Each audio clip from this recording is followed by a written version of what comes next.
Hello guys, this is your friend Naruto Audio Fanfics and we are back with a new fanfic.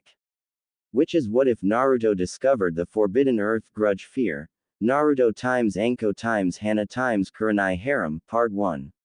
And if you enjoy this fanfic then please press the like button and subscribe to my channel for more fanfic like this. And now let's start the fanfic. Naruto was sitting in the old man's office once again.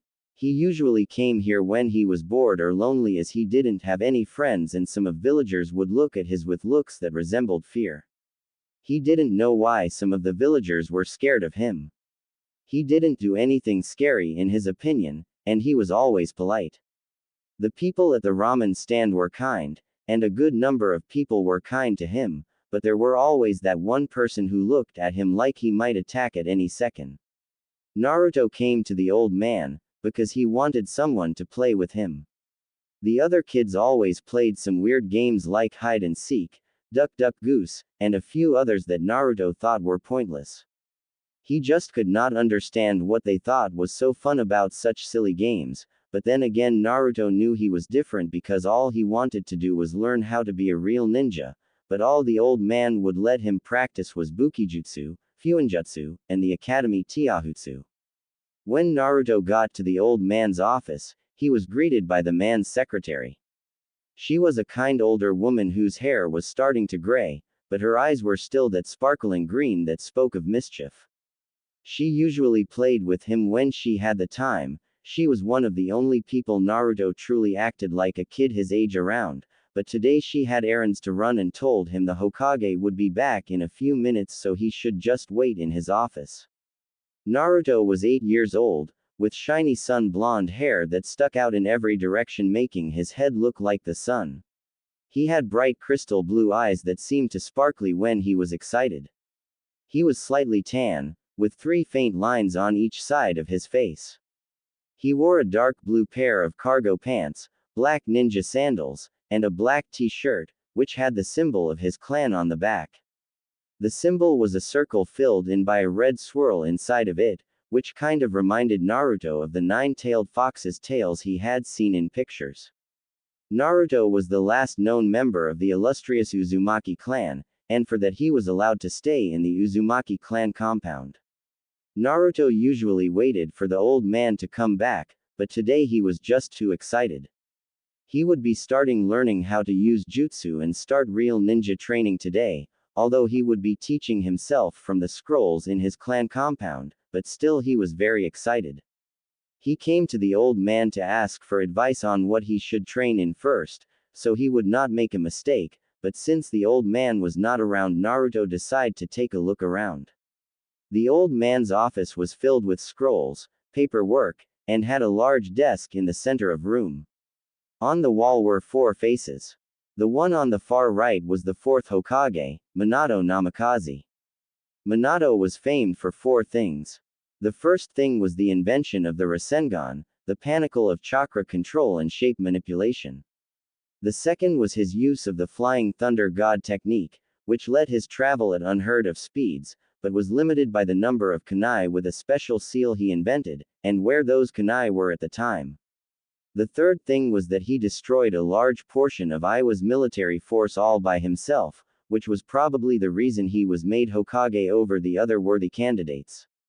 The last great thing he did was the defeat of the Kyuubi Kitsune, but it was also the reason he died. The second face to the far right was the old man, Sarutobi Hiruzen, the 3rd Hokage, aka the Old Man. The Old Man is the longest running kage to ever hold the title of kage.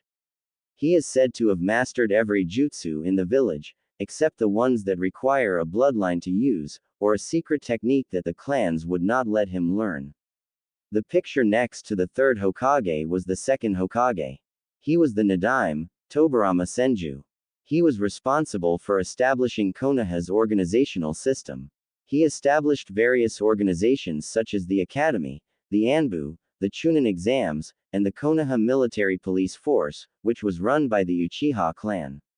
He died trying to negotiate a peace treaty with Kumo, but was attacked by the legendary Gold and Silver brothers which eventually lead to Tobirama's demise, and because of the incident Kumo and Konoha have been at each other's throats ever since. He was also the one who invented the jutsu the fourth Hokage became famous for, the Flying Thunder God technique. Then there was the Shodai Hokage.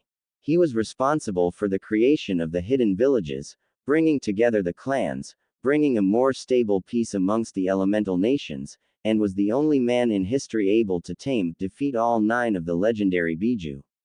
He was the only person to be born naturally with the wood release bloodline, which he used to achieve these feats. Sometimes Naruto really wished he had such an awesome ability, but was determined to be great no matter what. As Naruto was searching through the old man's office looking to find something interesting, his foot got caught on the rung, causing his to fall face first into the wall. This caused the picture of the first Hokage to rattle, and fell down, but luckily Naruto had fast reflexes and caught it before it could fall to the ground and become damaged. OWWWWWW. How am I going to be a great ninja, if I am tripping over rugs, muttered Naruto. As he stood up to put the picture back on the wall, he noticed a small opening in the wall that had a small scroll in it. Curious, Naruto reached in and grabbed the scroll, eager to find out what was inside it. He placed the picture of the first Hokage back on the wall, and returned his attention to the scroll he found. As he read the scroll, he became very interested. Apparently a man by the name of Kakuzu had tried to assassinate the first Hokage using a kinjutsu by the name of Earth Grudge Fear. It talked about how the man could create powerful black threads from his body and manipulate them to do all kinds of incredible things. It said he could replace his organs with someone else's to keep himself alive and healthy. It gave him the ability to use all 5 of the elements, it increased his overall abilities, and bettered his healing abilities. Naruto thought this jutsu was amazing, not understanding how dangerous kinjutsu were, and decided that he wanted it. Naruto removed the note that the Shodai had left so he could read the rest of the scroll. It said to gain the ability to use the Earth Grudge Fear, one must place their dominate hand over the seal matrix that was positioned at the center of the storage seal and push chakra into his dominate hand before placing his hand on the seal. It had a little caption at the bottom about how the Earth Grudge Fear was a deadly technique, but was potentially lethal to the one trying to obtain it, as the threads could kill the one trying to gain its powers. Of course, Naruto, being the excited 8-year-old that he was, disregarded the warning, and started to channel his chakra into his right hand. They had unlocked their chakra the first day of class last week, and were taught the basics on how to channel it. As soon as Naruto was sure he had done everything correct, he slammed his right hand on the seal, and for a split second thought nothing was going to happen. That was when thousands of black hair, thin string-like things shot out of the seal and started to pierce Naruto's skin. Naruto freaked out and started shouting, but no matter what he did, more of the black strings rushed into his body. He could feel them wiggling around inside his body as they were everywhere. He could feel them moving to his head, his fingers, and his legs, everywhere. He continued to scream for help, and try and get away from the threads, but they just kept coming. An Anbu ninja with a crane mask rushed in, and saw what was happening. He was not like some of the villagers who feared the boy, and knew he was a good kid from watching him during some of his shifts. He instantly went to cut at the strings, but when he did cut through them, they just reconnected themselves, but now the strings were attacking him to keep him away from Naruto. After 5 minutes of the strings were gone, but if you looked closely enough you could still see them moving under the boy's skin. Acting fast, the crane-masked Anbu grabbed Naruto, and rushed him to the hospital, where they took him, and started to try and help him. After the nurses had taken the boy away, the Anbu member instantly body flickered to where the Hokage was. 4 hours later, "Hoog, what hit me?" asked Naruto, as he tried to sit up, only to be pushed back down by an even wrinkle Hokage. He looked like he was 10 years older, but he had a look of happiness in his eyes that told Naruto that he was happy to see him. "Geez, old man, you look like hell," laughed Naruto at the irony of that statement. The Hokage did not miss it as well as he chuckled good-naturedly. After the friendly chuckle, his eye turned serious, and Naruto knew he was in trouble. "Naruto, what happened in my office while I was away?" Where did you get that scroll, and why did you use it knowing it was a kinjutsu? Asked the Hokage in no nonsense kind of voice. Well, I was in your office waiting for you to ask if you would give me some pointers so I would know where to start my ninja training, but you were not there, and your secretary had to leave, so I decided to wait in your office. I was so excited that I couldn't sit still, so I started to look around your office, but made sure not to touch anything that could be important like you said. While I was looking around, I tripped on your rug, and went face first into the wall right underneath the Shodai's picture. I guess the impact caused it to fall, but I was able to catch it. When I went to put it back on the wall, I saw that scroll was there and started to read through it. It sounded like a really cool ability, and I wanted to be the best ninja in the village, so I decided to use it. I didn't realize it would be so painful or dangerous, so I am glad I was able to get away before it finished. Spoke Naruto, as he explained what had happened. The Hokage had a surprised look on his face, which Naruto figured was because there was a scroll in his office that not even he knew about. I think you are misunderstood what had happened to you, Naruto-kun. You see, you did activate the kinjutsu, and once a kinjutsu starts, it is almost impossible to stop. You were already too far in the process of adapting to that kinjutsu to stop, so now you are probably the only person alive who can use the Earth Grudge Fear kinjutsu. Congratulations, Naruto, spoke the Hokage with a twinkle in his eye. You mean it really worked? Shouted Naruto, with a look of pure excitement on his face. Yes, but I was reading up on the Earth Grudge Fear, and I discovered it will be a while before you can start to use it without harming yourself. You will need to greatly increase your chakra control, which will not be easy for you, because you already have such a large amount of chakra for your age. It is good that you're starting to learn chakra control early, as it would be hell for you if you waited till you were older. I want you to rest for today, and tomorrow you can leave. If you are good, I will give you a couple of scrolls on chakra control exercises, so that you can start your training tomorrow. For now, I want your body to get acclimated to having those strange threads living inside of you. Spoke the Hokage, as he stood up, and walked out of the room. Oh, and by the way, I am giving you the scroll that contains the Earth Grudge Fear, but you have to promise me you will not let anyone else use it until you are old enough to make those kinds of decisions, spoke the Hokage. He tossed Naruto the scroll that contained the Earth Grudge Fear, and walked out of the room. Naruto just smiled at the old man, and waved as he left. He kept looking at the scroll, as he opened and closed his hand around it with a smile on his face. He could already tell he was a little bit stronger, and would only keep getting stronger from here on out. His dream of becoming Hokage, and bring fame and fortune to the Uzumaki clan was that much closer to being realized. The next day, Naruto was released from the hospital, and as soon as they let him get out of the wheelchair, he rocketed off towards the old man's office. It took about 10 minutes, but Naruto had plenty of stamina to burn and was easily able to make it to the old man's office in half that time. As he walked up to the secretary to ask if the old man was in, she scooped him up into a hug, and told him how worried she was. It took 10 more minutes, but he was finally able to convince her that he was fine. Normally he would have been aggravated that someone was keeping him from his training, but he was far too happy that someone cared enough to shed tears for him, so he put up a smile and comforted her until she was better. After that little moment, she led him into the Hokage's office, where he was stamping a bunch of papers with a look that said he wanted to burn all of it to ashes. Hey old man, how it hanging? Asked Naruto, as he sat across from the old man with barely restrained enthusiasm.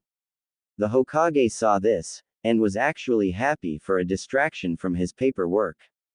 Nothing that a trained monkey couldn't do, grumbled the old man, as he sat back in his chair. So I am guessing you are here to get the scroll I filled with chakra control exercises? Asked the Hokage with a smirk. Yes, I cannot wait to start training, so that I can be an awesome ninja like you, spoke Naruto. He knew from watching some of the old man's meeting that compliments could get you anywhere. The old man seemed to realize this if the smirk he was currently wearing was any kind of giveaway. Okay, but I want you to promise me that you will not try and use the earth grudge fear until you have at least mastered water walking, spoke the old man, as he held the scroll just out of Naruto's reach. Naruto grumbled about the stipulation, but finally conceded. Alright old man, you got a deal, now give me the scroll, I am dying over here, shouted Naruto. The Hokage laughed at his plight, but tossed Naruto the scroll anyways. As soon as the scroll made contact with Naruto's hands, he and the scroll disappeared. If the Hokage didn't know any better, he would have figured Naruto had just used the Flying Thunder God technique to leave his office. With Naruto was running at the speed of a low chunin towards his favorite training spot. Naruto had been teaching himself how to throw kunai, shuriken, and senbon since he was 6 years old by using his clan's scrolls. It was slow at first, but it didn't take him long to figure it out. After that he just needed to get used to it. Now though, Naruto would be starting to learn something to do with chakra, and he was very excited. When Naruto finally got to his secret training ground, he sat in the center of it. It was perfect in Naruto's opinion. There were thick trees that formed a semicircle around a small clearing covered by soft green grass, and white clover flowers.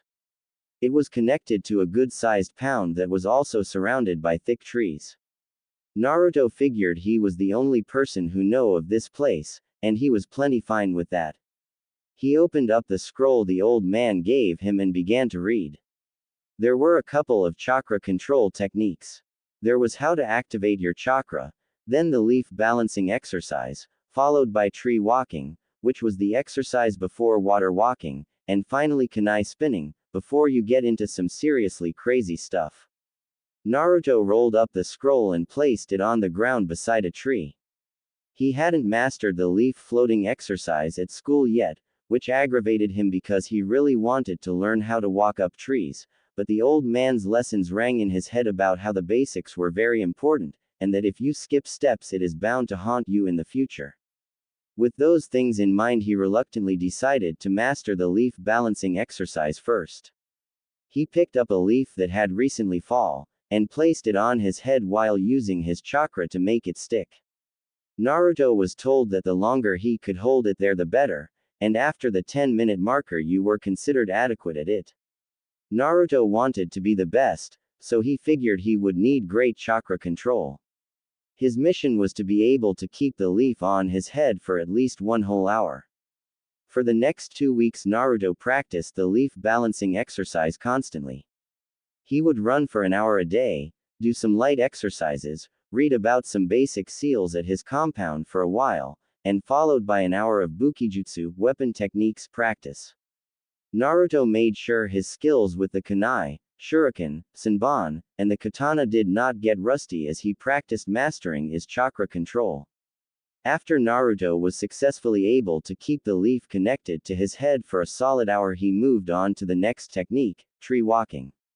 It was much more difficult than the leaf balancing technique because he not only had to channel chakra to the bottom of his feet, which was the hardest place in the human body to channel chakra, but also had to make sure that he sent the appropriate amount of chakra so that he did not fall off of the tree. It took about the same amount of time to perfect the tree walking technique as it did the leaf floating technique, but another 2 additional weeks to master tree walking while throwing kunai. Naruto figured that combining chakra control and bukijutsu training together could only help in the long run. He fell out of the trees while practicing tree combat, as he called it, more times than he could count, but thanks to his lightning fast reflexes was always able to catch himself before he came to any serious damage. When he finally believed he was ready to move up to the next level, Naruto went to his own private pond. It was a good-sized and very deep. Naruto wondered how many people caught colds from practicing this, but knew he wouldn't since he had never been sick before. It only took a week to learn the water walking technique, but an additional 2 to be able to jump up and down on the water without falling through. Then there was the fact that he would try and mix in bukijutsu by throwing kunai at targets set up around the lake. Some of the targets were in plain view, while others were only barely sticking out. Naruto was proud of himself for how far he had come. Okay, I kept my end of the deal, now I can finally start practicing using my Earth Grudge Fear, thought Naruto, as he sat down in a meditative position. He slowly started to feel out his chakra, and then used it to connect to the countless threads that were now a part of his body. He could already control the threads somewhat when he first got them, but now he could literally will them to do his bidding. At first he just got used to moving them, and having one or two threads poke out of his skin. It was weird watching it, but Naruto also thought it was cool. He started to twist the threads into a thin rope, willed it to pull back, and then willed it once more to slash at the tree in front of him. He was amazed at how deep the slash mark made. Oh yes, totally worth the pain for getting such an amazing power, spoke Naruto as he continued to training how to manipulate the black threads. For nearly 2 years Naruto continued to train himself, as well as to push himself to the limits. He was already really skilled at making seals, and could not wait to learn how to use the seals his family made for the lord of the Hozukiho castle to keep the prisoners in line. It was too bad that his natural affinity was for wind and not fire, so he knew he would have to wait to learn how to use them. He practiced multiple forms of Bukijutsu every day so that his skills would always stay sharp. So far he could honestly say he was the best at throwing weapons in his entire school, even better than the chunin that worked there. He always carried a light brown wood handle, wood sheath, and no guard wakizashi on his belt behind his back. He was very skilled using it, but was too short to use a full-sized katana, so he settled for something that would work almost as good until he was big enough to use a full-sized katana. He used an Uzumaki clan kenjutsu style that was unique to the Uzumaki clan. The style was called the Dance of the Wind Goddess, as it was fast, graceful, precise, and looked like a deadly dance. A year ago he learned that he had a wind release affinity, which was odd since it was such a rare affinity to have for some living in fire country, but he attributed that to the fact that his mother hadn't been born in fire country but in Uzushiogakure. Naruto knew that when he started doing real missions he would be able to collect the hearts from fallen ninja and in turn their elemental affinities. He was absolutely giddy thinking about mastering all 5 elements. It only took 1 year to truly master his wind release, and he used a few months to master a few useful wind techniques. The most useful wind technique that he learned was the flying swallow technique, which increased all of his Bukijutsu skills, as well as his Earth Grudge Fear attacks. After searching through the Uzumaki clan library, Naruto found a scroll depicting a Taijutsu style that the Lord of Hozukiho Castle had sent them as a thank you present for making the heavenly prison techniques. It was called Grass Shadow style, and from what Naruto read it was really good. It used fast compact attacks, quick agile reversals locks, and a powerful defensive stance. Naruto has spent the last year practicing it, and he could honestly say he was pretty good, but without experience or anyone to practice with he could only get so good. He didn't have any luck performing genjutsu. He asked the old man Hokage about that, and he explained that even though he had good chakra control for someone with Naruto's chakra reserve, but for him to be able to use even intermediate level genjutsu Naruto would have to have nearly perfect chakra control. Naruto was depressed when he heard that, but settled for mastering the genjutsu release technique to make sure he did not fall prey to a master genjutsu user. He did have some ideas on how to get around his handicap, but that would have to wait till later. Still, without someone to actually put a genjutsu on Naruto, all of his training was more theoretical than anything else. Now Naruto was off to the academy for his final year at the academy. He didn't see the point in going as it was all a bunch of BS in his opinion, but that would change when he became the 5th Fire Shadow. He knew the old man was slowly dying inside, metaphorically speaking, having to deal with all the woes of the people, the power-hungry council, the giant stacks of paperwork, and the whiny clan heads. He knew the old man only had about another 6 more years in him before he would not be able to take it, which was perfect for him, as it would give him time to get powerful, renowned, and experience. He would be the 5th Fire Shadow at 15, youngest ever, and prove himself as the greatest Kage ever, thus elevating the Uzumaki clan in the eyes of the world. He would honor his ancestors' sacrifice in the Second Shinobi War by becoming the bane of the countries that destroyed his ancestral home. The only problem Naruto was having was the old man would not let him take the heart of a prisoner with a fire release. He wanted to try out the organ assimilation technique of the earth grudge fear, but the old man had been putting him out. He wanted a fire release heart so that he would be able to use fire release techniques to their fullest, but the old man kept dodging the subject. Well, not today. He was about to march in there and tell the Hokage what's what. Hello Naruto-kun, how are you today? Asked the Hokage's assistant in her ever-friendly manner. Naruto really liked her. She was almost like a sister trying to make up for lost time, or a very loving aunt. Hello, I am here to see the old man. Is he in today? Asked Naruto. He always showed respect as it would make becoming Hokage easier if people liked him, but when he spoke to her his words were softer, more genuine, and she just knew he meant all of the kind things he said to her. I am sorry Naruto-kun, but the Hokage is down in torture and interrogation today. A spy was caught and I seems he just won't crack. I heard that neither Anko nor Ibiki could get him to crack. Spoke the secretary. That shocked Naruto. He had heard of the masterful skill Ibiki had with interrogation prisoners, and Anko Mitarashi was not far behind him in terms of skill, although he had heard her methods were far more sadistic. Okay, well, I need to talk to him, so even if he was peeping like he said his student did, I would still go talk to him. Spoke Naruto with confidence. Oh, you're really pumped up today, aren't you? Going to try and corner the Hokage again and make him let you take one of the prisoner's hearts for you collection, laughed the secretary. She was disturbed at first when he explained to her all that his kinjutsu could do, but over time she got over her shock, and after seeing it in action she could see how practical it was. She found it funny that every day he would come here to argue with the Hokage only to be bribed with something else like a new jutsu, or something else. She remembered when he mastered his wind release the Hokage gave him an B-ranked wind release jutsu. He was so excited he completely forgot why he was there and rushed off to learn how to use it. She didn't see him for a whole week, which depressed her, but when he did finally come back he had swag in his step and she just knew he had mastered it. Yeep, and he won't get away from me this time, shouted Naruto as he ran towards the T&I building. 20 minutes later, Naruto was walking through the T&I building getting funny looks from the ninja with the animal masks, but they didn't say anything to him. After a few minutes Naruto was directed to a room that had 4 people in it. The first person was the third Hokage with a serious look on his face, the second was a man with a bandana on his head, big black trench coat on, and scars all over his face.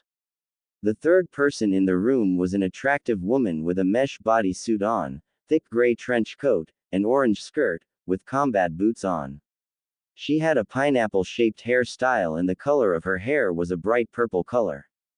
The last guy was tied to a chair, and looked worse for wear. He was a dark-skinned man, which meant he was probably from Kumo, with fresh cuts on his body, was soaked to the bone, and looked like he had been starved here recently. Hey old man, I need to talk to you, shouted Naruto with a grin on his face. Everybody, including the beaten to hell and back Kumo ninja, looked at him in shock. Naruto-kun, what are you doing here? Demanded the Hokage, already dreading what he was about to say. You have been avoiding my request, so don't think hiding down here with our foreign buddies is going to hide you from me.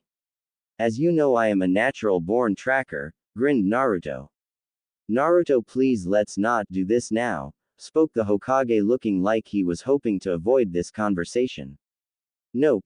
You promised that you would let me use my kinjutsu as soon as I mastered water walking, but you have been avoiding letting me use that ability. Spoke Naruto as he crossed his arms in front of his body.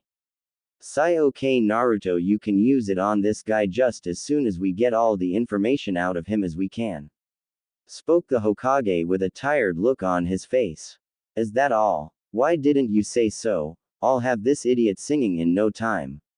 Spoke Naruto. Anko looked like she was about to say something snappy, but stopped when she saw thin black threads starting to come out of the kid's skin. The threads traveled to the struggling Kumo ninja, but he stopped struggling as soon as the threads entered his brain. Naruto had a theory that he could use the Earth Grudge fear to manipulate the brain if he did it right. After a few minutes he found where his brain stored the memories, and instantly Naruto started to see the things that this guy had seen. He found who he was, that he had the Scorch Release bloodline, which was a combination of wind and fire, and why he was spying on Konoha. He was here to scout out the Hyuga clan compound. Kumo is planning on kidnapping one of the unmarked Hyuga children while we signed a peace treaty with them. This would make it impossible to go to war with them, get the unmarked Hyuga back, and basically protect Kumo from any possible repercussions for their actions. Spoke Naruto, as the black threads started to retract back into his skin. Everyone was gasping at what Naruto had just said. Ibiki was amazed at the potential the Earth Grudge fear had with interrogation, as was Anko, but they were all surprised at what Kumo was planning on doing.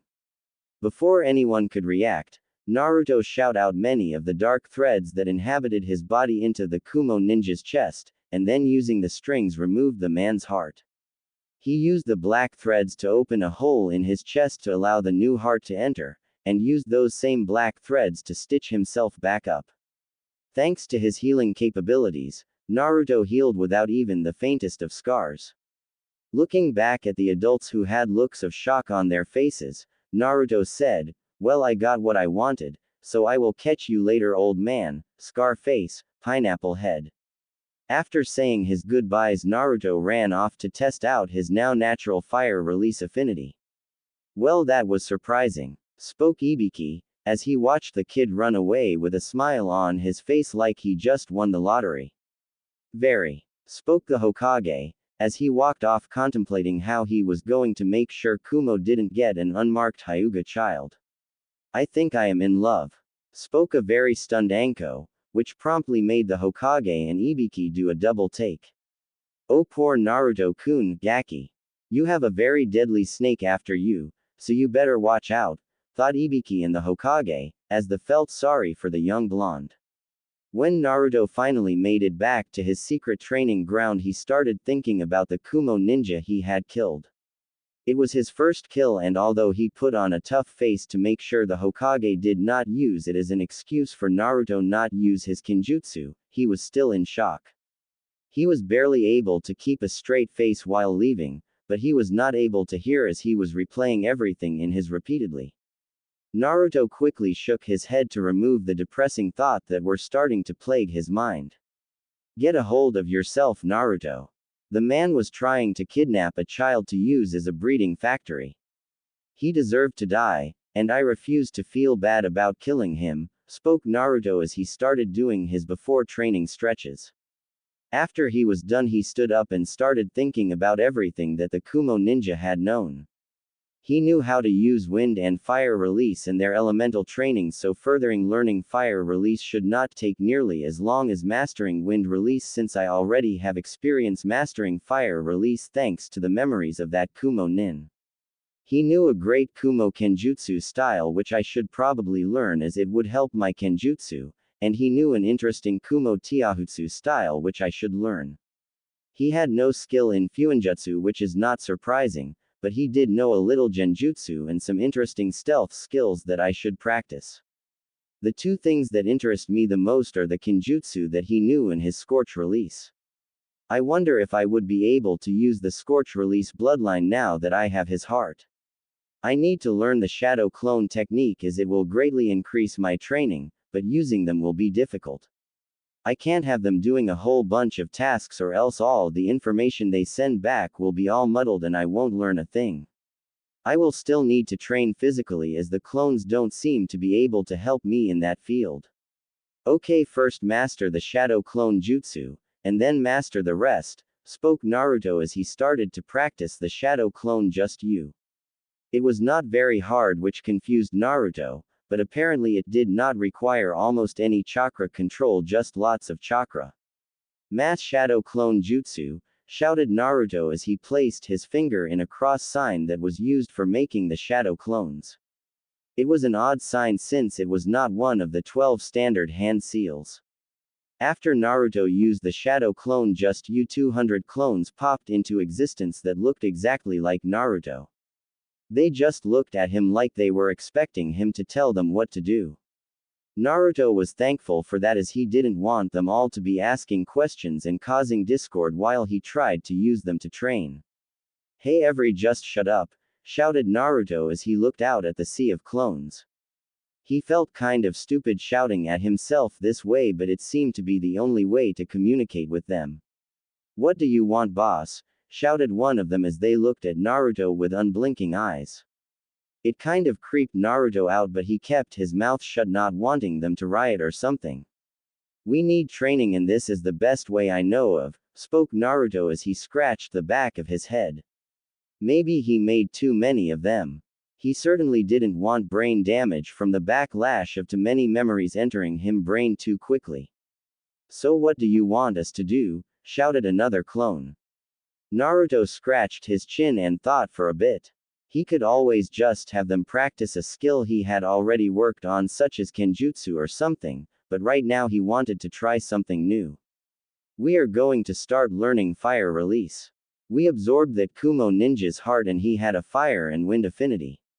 I already have a wind release affinity and I already know how to use it, so learning a bunch of jutsu would be pointless. Besides, I am interested in combination jutsu," spoke Naruto as he pulled out a scroll and looked at it. It was on combination jutsu, something that teams didn't even really practice that often, and clenched it firmly. "All right," shouted the clones, jumping up and down. Naruto figured they would be happy learning ninjutsu since he himself loved to learn it, but practicing elemental manipulation was different. "All right, everyone, find a leaf and hold it between your thumb and index finger. After that, try and convert your chakra into fire chakra. The idea is to cause a small hole to form in the center of the leaf and slowly burn outwards. We will be ready to move on to the next portion of Fire Master after that," spoke Naruto as he started running. The clones knew he was going to go and improve his endurance by running until he dropped, so they went about their task of learning and mastering how to change their chakra into fire-based chakra.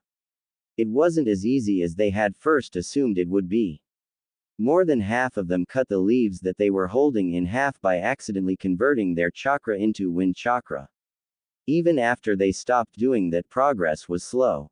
They started to get aggravated until one of them was able to burn a small hole in the center of his leaf, right before he popped out of existence. This caused the memories to travel to the rest of them and they learned what he had. After that, it was on to spreading the fire chakra through the leaf. It took the clones an entire week to finish mastering the exercise and they were beginning to hate fire release. "Damn guys, that was fast," spoke Naruto as he walked up to the group of clones. He wasn't surprised when they gave him the evil eyes. They hadn't been exactly quiet in their hatred in learning how to learn fire release. Naruto just thought they were a bunch of babies cause he spent way longer trying to master the first step of wind release than they had fire release, unless you add up all the time it took for them to learn fire release, because then it would be exactly the same. "That was awful," shouted one of the clones. "Aw, shut up, you bunch of babies. We are going to finish mastering fire release," spoke Naruto, eyeing them with his own evil eye. They back off instantly. "All right, the next and last step in mastering fire release is to boil a small body of water. Luckily there are places in Konoha for this since there are so many people here who have a fire release," spoke Naruto with a smile on his face. They all went to complain, but Naruto dismissed them before they could. After an hour of running, Naruto came to a large wooden building in the forest that had a plaque that said, "Mastering the Flame." Naruto figured it was the right place to be, so he entered it and was surprised by what he saw. The building had that old school wooden wall look, thick stone floors, low-lit room with small burning torches, and not a soul in sight. In the center of the room was a giant cauldron with a held up about a foot off the ground. "All right, let's do this," spoke Naruto as he made 50 shadow clones. They all surrounded the cauldron and started to channel fire chakra while another clone stood on top of the cauldron and watched to see if it would start boiling. It took a solid month to complete this exercise. Naruto thought it was a bit flawed himself. Even if they did create the correct temperature to boil water, it would still take time for the water to boil. Naruto suspected this was done on purpose. If the water had boiled instantly when Naruto's chakra had reached the correct temperature, then he would have stopped. Since it didn't boil instantly, Naruto continued to train and learn to channel fire chakra faster and hotter, causing the water to boil faster. Naruto suspected this was idea of the Hokage to strengthen Konoha's ninja without them even knowing. He was a clever old man. Alright you guys, even though you all complained like little babies, I think we did really good. So now as a reward we will be learning a few fire-style jutsu, spoke Naruto, instantly become the Shadow Clone's best friend again. The Hozukiho family has provided us with plenty of unique and useful jutsu, so those are the ones we are going to learn. One again, all of the clones cheered and soon they got to work. They spent the next month and 3 weeks learning multiple jutsu. It was fun and the clones seemed to love it. But Naruto knew they couldn't waste all of their time just learning elemental jutsu, so one day he called them all back to him to break the bad news.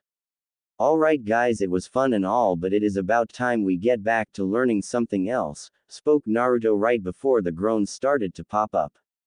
Naruto ignored them and persevered. I will be making 100 clones. The objective is for to fight one another and learn to fight using only the Taijutsu style that I assign you, or the Kenjutsu style, nothing else. Naruto made a few more clones to fill in the order and had one group of 50 clones stand on one side of the field while he made the others stand on the other side of the field. Alright, I want that side to use the Dancing Wind Goddess Kenjutsu style, while I want that side to use the Kumo Ninjas Kenjutsu style called the Headhunter style. You will fight until only one group is left, spoke Naruto, but once again they started to complain. Hey, they already know how to use their Kenjutsu style and we don't.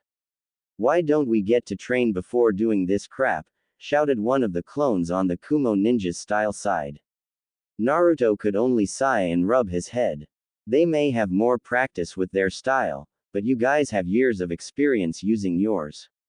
You just have to get into the rhythm of using it, shouted Naruto right before he snapped his finger and all of the shadow clones charged each other.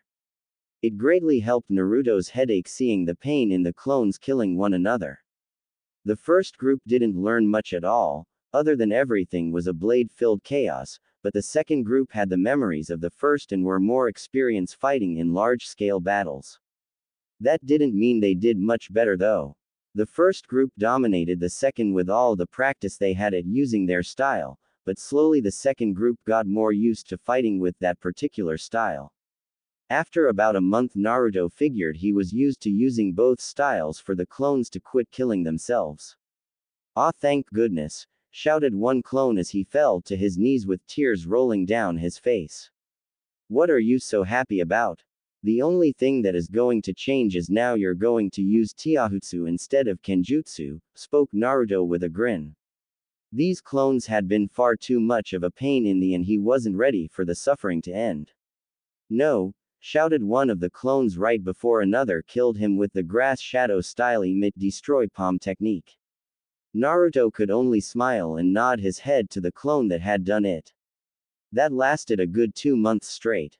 While the clones were good at using their particular Taijutsu style, they had no experience being attacked where they could not see, being attacked by more than one enemy, or actually fighting against a real enemy. This made for great entertainment for Naruto when he could spare the time from his physical training. Naruto wasn't idle by any means. He had been working out, stretching, improving his reflexes, and practicing Fuinjutsu constantly. Since Fuinjutsu was something that you didn't actually practice all that much, just read and learned, it was not practical to use a shadow clone to learn it. All Naruto would get would be jumbled facts that he would have no idea what meant what. That didn't mean that Naruto was a beginner when it came to Fuinjutsu. He was naturally gifted in the area and had been reading his clan's scrolls since he was a little kid. Like all Uzumaki, he had wonderful hand-eye coordination, which also made them good painters and artisans. His skills in the area grew every year, and though he couldn't say he was this for anything else, he was very close to being a basic fuinjutsu master. He had invented his own seal and had an idea for 2 other seals. The first seal that Naruto invented was called the chakra storage and replenishing seal. It was a seal that you store your chakra into, and when you started to run low like in battle, you could pull the chakra you saved up in the seal to use. It was great for everyone, especially people with low chakra reserves, as they could save up chakra while in the village and use it when on missions if the need arises. Naruto had already applied this seal to his left shoulder. He was planning on marketing these seals by placing them on people and then placing a seal hiding seal on top of it. The second seal Naruto was working on was called the medic seal. It was a seal that you could store chakra inside of, like the chakra storage and replenishing seal, but instead of getting back regular chakra like you would get from the first seal, the medic seal converts the chakra sealed inside of it into medical chakra, so if you were ever hurt it would inject the medical chakra into your body to heal you.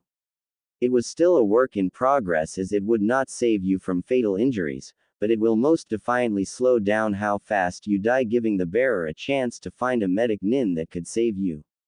The medic seal would be situated on his right shoulder when he finished making it. The third seal was called the reflection seal. It was a seal that allowed you to absorb and seal a jutsu that was being hurled at you into it, kind of like the chakra storage and replenishing seal. Then you could unseal it and send it back at whoever it was that used it on you, or whoever you wanted to send it at, really. It was very versatile, as it could be placed on a weapon, some armor, a hand, or any body part, or even on the ground if you wanted to. It was very useful, but Naruto never told anyone about these seals, as many people would have asked him to apply it to them. This seal would be applied to his palms once he had finished working out a few bugs. He also had an idea of, instead of releasing the technique back at your opponents, you could simply absorb the chakra from the jutsu and add it to your own reserves. Naruto ran to the edge of a lake to start the next section of his training. He quickly made a clone who instantly got to work writing down drawing markings all over his body that would be used for the restriction seal, which was another seal he had invented. After an hour the clone was done, and it then slammed its palm on Naruto's chest. Instantly all of the lines on Naruto's body seemed to be sucked into the clone's palm. When the clone removed its hand, there was the character for the number 0 on Naruto's chest, representing that there was not restriction to Naruto's body at the moment. After the clone got finished applying the restriction seal, it puffed out of existence and Naruto started pushing chakra into the restriction seal. The character went from 0 to 5. Instantly Naruto could feel the strain of the seal, making it much harder for Naruto to do anything. He slowly started to run around the lake at a slow, subdued pace. It was hard for Naruto to even breathe with such stress on his body, but he knew it was necessary for him to reach his dreams of becoming Hokage. After 5 hours of constant running, Naruto fell to the ground, his muscles burning like they were on fire. The only relief he had was the cool breeze that passed over him. When he got back to the clones, they looked at him with expecting faces. Naruto was always annoyed by them. They really knew how to make you feel like a jerk, even though you did nothing but make them line up on 2 sides of a battlefield and kill one another. "You guys can release yourselves. I am going home to get some shut-eye," spoke Naruto as he ran off towards his clan compound for some much-deserved rest. "What should we do?" asked one of the clones to another clone. "I don't know, but I am not ready to disappear," spoke another as he crossed his arms. "Hey, how about we practice some more fire release jutsu?" asked another clone.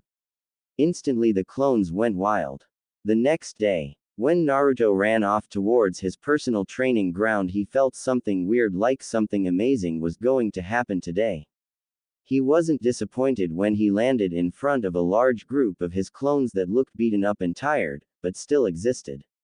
"What are you guys doing?" asked Naruto, looking around the clearing. There wasn't any grass left and there were countless burn marks. Damn clones spent all night practicing fire release techniques, thought Naruto with annoyance.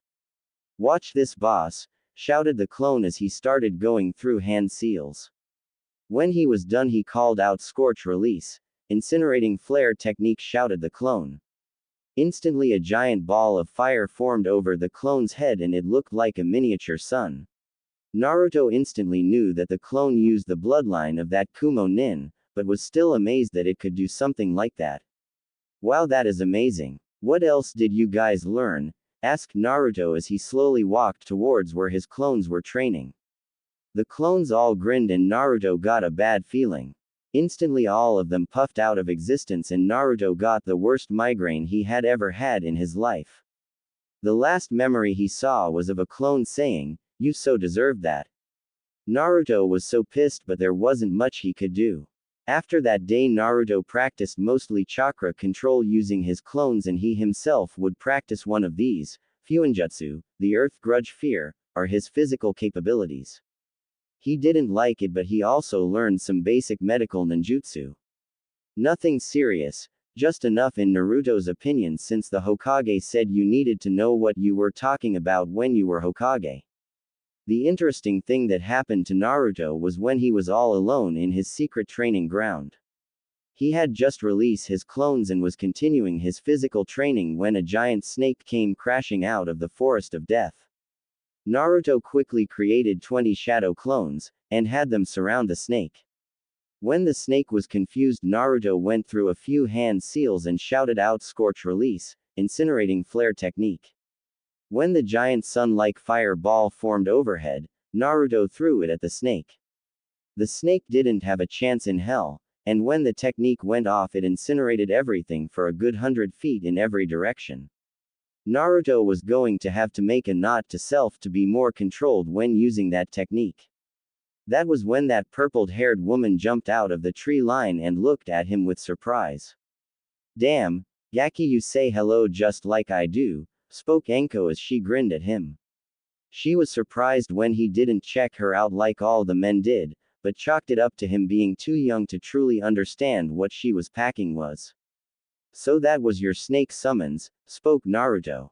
He knew about summons and about all of the ones in Konoha and who was their summoner.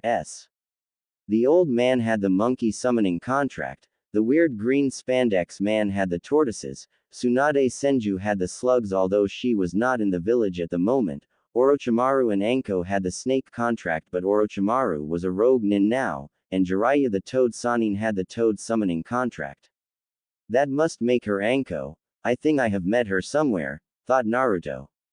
Yes, I am the unsingle Anko Mitarashi, Konoha's snake mistress, shouted the woman as she posed in a weird way.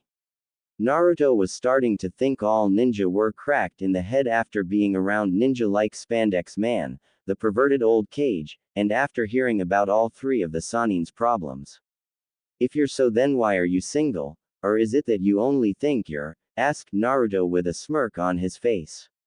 He saw the god-smacked look on her face and it just made him want to laugh. That was until she started to march over towards him with death written in her eyes. "Are you saying I am not enough for you?" asked Anko, as she thrust her in his face. Naruto would admit it only to himself, but they felt amazing against his face, but he kept his face neutral but slightly curious so that Anko here would not think she got the upper hand. "Well, you are very beautiful, but I think you would be even prettier if you wore some more normal clothes. You look half-dressed, and like you are expecting it to rain with that jacket and boots. If you wore some form-fitting Anbu pants, and a Jonin vest over your fishnet undershirt, ditched the boots for some black combat boots, lost the jacket completely, and didn't have that murderous look on your face, you would definitely be the most beautiful woman in all of Fire Country," spoke Naruto. He was so thankful for those books on how to smooth talk your way out of life-threatening situations. Naruto was shocked when he saw the shocked look on Anko's face, but was even more shocked when he saw the flecks of a blush forming on her face. She quickly turned around, and started speaking to him without looking him in the face. Naruto could only assume she was doing this to preserve her dignity or to try and hide her blush. So you're saying that if I wore that instead of this, then you would think I was the most beautiful woman in Fire Country? Asked Anko, but Naruto could detect hesitance, or maybe it was shyness, but he couldn't be sure. Of course, no one would be able to match your beauty if you wore clothes like that, spoke Naruto with a big smile. He couldn't see it, but Anko's blush just went up a few shades. Would you say take me out on a date if I wore something like that? Spoke Anko in a fake jokey voice, but Naruto was not fooled for a minute. I would love to, but only after I became a full-fledged ninja of Konohagakure. That way no one could say anything bad about you when they saw us walking together, since I would be technically an adult, spoke Naruto, as he smiled at the back of Anko's head. He had butterflies in his stomach, and he remembered that the old man told him that it was a sign that he was nervous because he liked a girl and was having a hard time keeping himself in control. Then it's a date. In 2 years you will take me out for dango, spoke Anko with conviction in her voice. Naruto raised an eyebrow at her choice of food, but did not comment. She must have really loved the stuff to suggest they got there. Naruto smiled and told her it was a promise of a lifetime. After that they started to talk about more normal things. Anko was apparently impressed by him when he got that information out of that Kumo nin, but even more impressed when he took the man's heart for his own. She wanted to know why he did that, so he told her that it would protect him from dying if he ever had one of his hearts destroyed, allowed him to use the man's natural-born affinity like it was his own, and also allowed him to use his elemental affinity. Anko was very surprised, but figured that was how he was able to kill her snake summons so easily. After that, Anko and Naruto met up every other day. They really enjoyed fighting each other as Naruto was very strong, and used many different techniques, but Anko had her summons and years of experience, plus she was very skilled in Taijutsu and ninjutsu just like Naruto. For the next 2 years Naruto trained with and without Anko. He completely mastered all of the jutsu, techniques, fighting styles, and everything else that Kumo ninja knew. He also moved up to using a short chikudo, but the chikudo he used looked exactly like his last sword, but just longer. His fuinjutsu skills continued to grow, as did his knowledge. He was sure that he would be able to finish off his seals before long. Naruto decided to master poison release, since Anko would not get off of his back about it, and found it to be actually very useful. He learned that he could combine it with his wind release to spread it around, with his fire release which would turn the fire a purple color, to poison anyone that the fire burned, making it much harder to cure, or with water for other uses. Hell, he could use it to poison water supplies of enemy nations or the ground they grew their crops on. Flashback to Naruto in the village. Hey kid, came a feminine voice from behind Naruto. Naruto turned around to yell at whoever just called him a kid, but when he saw a beautiful woman with purple hair like Anko in Anbu clothing, he decided against it. This could be Anko's sister or something, and he didn't want to be attacked in the middle of the streets for yelling at her. I don't care that you are friendly and use my name, but don't call me kid like that. I have an image in this village that I need to maintain or I will never get any respect, spoke Naruto in a calm voice, but his sharp eyes told Yugao that he was serious. Yay, sorry about that, but the Hokage asked me if I would test your proficiency with the sword when I had some time. If you don't mind, I would like to see what has the Hokage so giddy, spoke Yugao as she showed Naruto her own sword. Yay, sure. Sounds like fun, spoke Naruto showing her his own sword.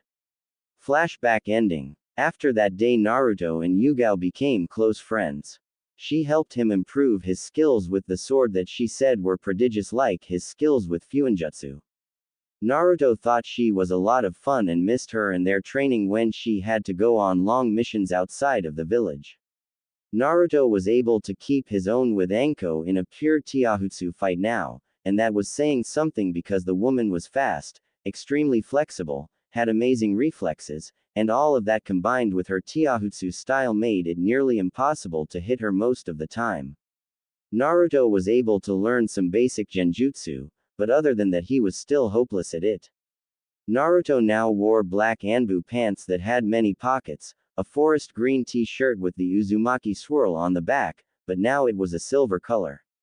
He wore a black bracelet that had a seal on it that kept all of his kunai on his left wrist, and a dark green bracelet that had a seal on it that kept all of his shuriken in it on his right wrist.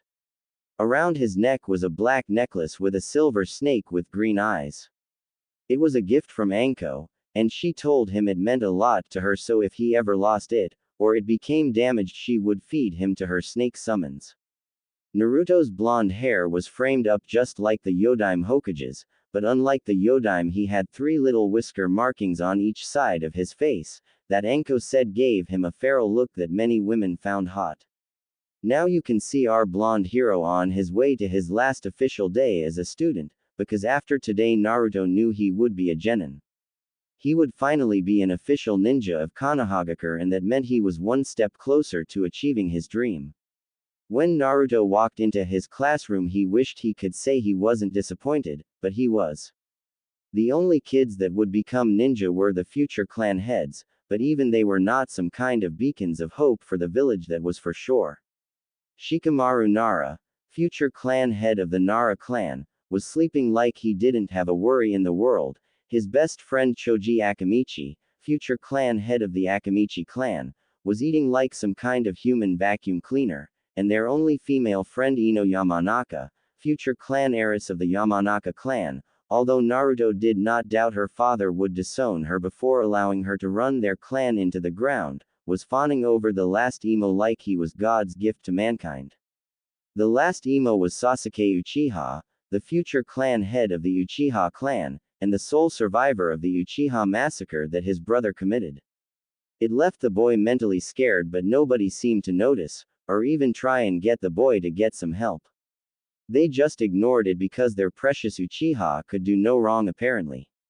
He and Naruto had a long history of hating each other. Sasuke was jealous of Naruto's skills and claimed that only a Uchiha elite should have that kind of skill, but Naruto would always just ignore him and continue doing whatever it was that he was doing. This only infuriated the last prick even more, but he wouldn't do anything because he knew Naruto was stronger than him, so he resorted to petty name calling, in an attempt to get a rise out of him.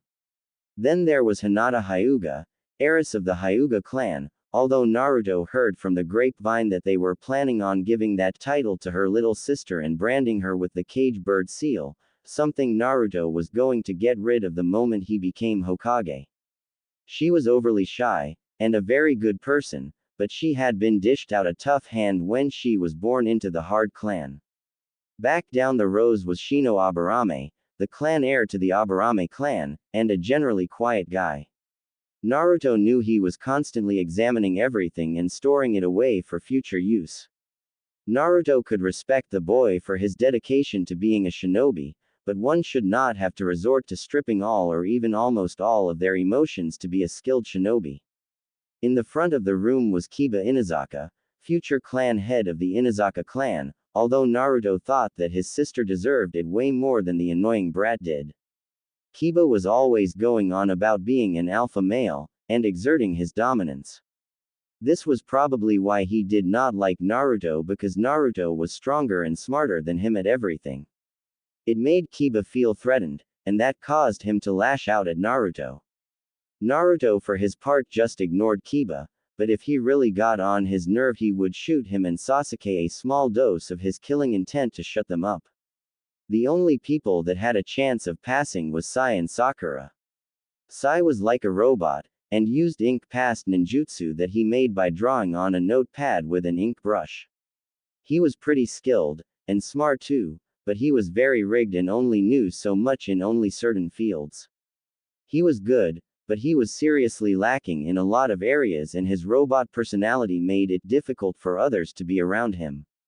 Sakura Haruno was the daughter of a civilian council woman, something else Naruto was going to disband as soon as he became a ninja, and Naruto was sure that the woman was using her status to make sure her daughter passed, and it was also due to the civilian council that the academy was so easy. Sakura was nothing but a diehard fan girl, and even she was passing. Besides book smarts, she was nothing more than a civilian. After a while Naruto's teachers walked in. The first one was a tan-skinned man with a scar running across his nose. His name was Iruka and he was a chunin of Konohagakure. The second man was named Mizuki. He had white hair, and was very pale complicit. Naruto could tell that he didn't like him, but just ignored the man as he was not worth his time. Okay, today is the day of the graduation exams, so I want everyone ready, spoke Iruka as Mizuki passed out various tests. When he got to Naruto, he gave him a dirty look, but Naruto just ignored him and looked at his paper. He knew instantly that there was a genjutsu on his paper, so he removed it and finished before everyone else. That pissed Mizuki off, but he didn't say anything. When everyone was done, Iruka ushered them outside for the throwing knives test. Okay, you guys, here is your next test. You will throw 10 kunai and 10 shuriken. You will get bonus points for hitting the 8 kill spots, as well as how many kunai and shuriken you actually hit your target with, shouted Iruka as all of the students liked up to take their turns. Kiba got a 6. 7, Hinata got 8. 8, Shino got the same as Hinata 8. 8, Sakura and Ino were pathetic, only getting a 4. 4, Sai got an 7. 7, Choji got 6. 5, and Shikamaru got a 6. 6 because apparently it was too troublesome to throw kunai. Sasuke was the most annoying, getting a 9. 9 only to give Naruto a superior then you look, but that look vanished when Naruto got a 10-10 and hit all 8 of the kill spots including both eyes. Sasuke was far from happy, but Iruka moved them on to the Taijutsu portion next. Naruto was getting tired of Mizuki trying to sabotage his test, so he figured he would teach the man a lesson he surely wouldn't soon forget. After Sasuke was done hanging upside down from some strange Taijutsu attack, Naruto entered the ring. Mizuki had a sadistic look much like Anko's, but this one was full of hate instead of childish curiosity. Mizuki rushed at him, but Naruto easily dodged the slow punch the man aimed at his face, and delivered a breathtaking knee to the man's solar plexus. Mizuki did not stand up, and Iruka quickly called the match in Naruto's favor. After that, Iruka ushered them all back into the classroom for the final test. Okay class, all you will have to do is show me that you can do the 3 basic academy jutsu and you will become official ninja of Konohagakure, spoke Iruka. Naruto was defiantly make the old man a part-time teacher here when he became the 5th fire shadow to make sure these idiots stop making pansy ninja and start making real hardcore ninja that the leaf actually needed. Just like Naruto predicted, only the clan heirs plus Sai and Sakura passed the exams. When Naruto came out, he had his leaf forehead protector strapped to his forehead with his bangs falling over the edges just like the 4th fire shadow. On his way out, Mizuki tried to convince him that there was a secret exam to become a chunin, but Naruto declined as he knew there was no such thing. Being around the old man most of the time taught you much about the village, and that only led Naruto to believe that Mizuki was up to something. Right when he was about to cross the wall that protected the Uzumaki clan compound, Anko showed up out of nowhere with an almost scared look on her face. Hey Anko-chan, how was T&I today? Asked Naruto with a smile. He was happy to see that cute blush on Anko's face appear like always. She looked so hot in her new outfit. She now wore dark blue Anbu-style pants that were pretty tight, a green Tokobutsu Jonin jacket on top of her fishnet undershirt. Anko really liked it because when she unzipped it a little bit to show off the girls, she knew Naruto was looking. She also knew that he was looking at the side of her as her impressive chest pushed the jacket out a good ways, allowing him to see the sides of her double D cup. She had ditched those weird rain boots for some all-black combat boots. Around her neck was a purple gem necklace that Naruto had bought for her to complement her beautiful hair. He remembered how she went cherry red and how he didn't see her for a week after that. When he did finally start to see her again, she always had the necklace on just like he always had on the necklace that she gave him on. It was fun, got to see some poor fool scream bloody murder, which is always fun, but that's not why I came over. Do you still want to go on that date you promised me all those years ago? Asked Anko as she looked away from Naruto, too scared of rejection. Of course. Does tomorrow night sound good for you? asked Naruto as he took and kissed Anko's knuckles. Anko flushed cherry red right before nodding vigorously, and then she took off into the night. Well, Mom, Dad, I think your son just got his first date, and with such an amazing woman, spoke Naruto as he entered the Uzumaki clan compound. As Naruto walked back to the academy hopefully for the last time, he couldn't help but remember what happened 5 days ago. He had promised to take Anko out on a romantic dinner over 2 years ago, and he was happy that she remembered their little promise. When Naruto showed up to pick her up for their date, he had been wearing a new design called a tuxedo, which was made specifically for him. It didn't take long for him to make it. Not too long ago he discovered he could even make clothes with his Earth Grudge Fear threads. The clothes were very strong, and would repair themselves if chakra was applied to the clothes. His particular tux was all black, and had a dark gray undershirt to offset all of the black, with silver cuff links. His shoes were polished until they shone, and his undershirt was unbuttoned lightly so that his muscular chest was visible underneath the necklace Anko had given him. When the door opened up, Naruto was shocked to say the least. Standing there was not the Anko he was used to seeing. The Anko he was used to seeing was work tease Anko, but this Anko was model, die via blood loss from the nose area. She was wearing a dark purple form-fitting dress that stopped a little past the middle of her bubble butt, and her knee. She had back-jeweled earring in her ears, and the necklace he bought her around her neck. She also had on some dark purple stiletto high heels on, that really helped to show off those amazing legs of hers. All Naruto could say was, damn. This seemed to please her as she smiled and took his arm like a lady would. Naruto just smiled as she led him to a dark-lit dango bar that she was obviously familiar with. As they had walked, every man had looked on with shock, jealousy, and lust at Anko and Naruto, while the women looked on with shock, jealousy, and lust at Naruto and Anko. They just ignored everyone except each other as they talked about whatever came to mind at the moment. When they got to the dango bar, the people looked at them both with barely restrained shock. Naruto pulled out a chair for Anko, who graciously took it, and then Naruto took his seat across from her. They both ordered the same thing. They ordered a round of every flavor dango and a bottle of sake.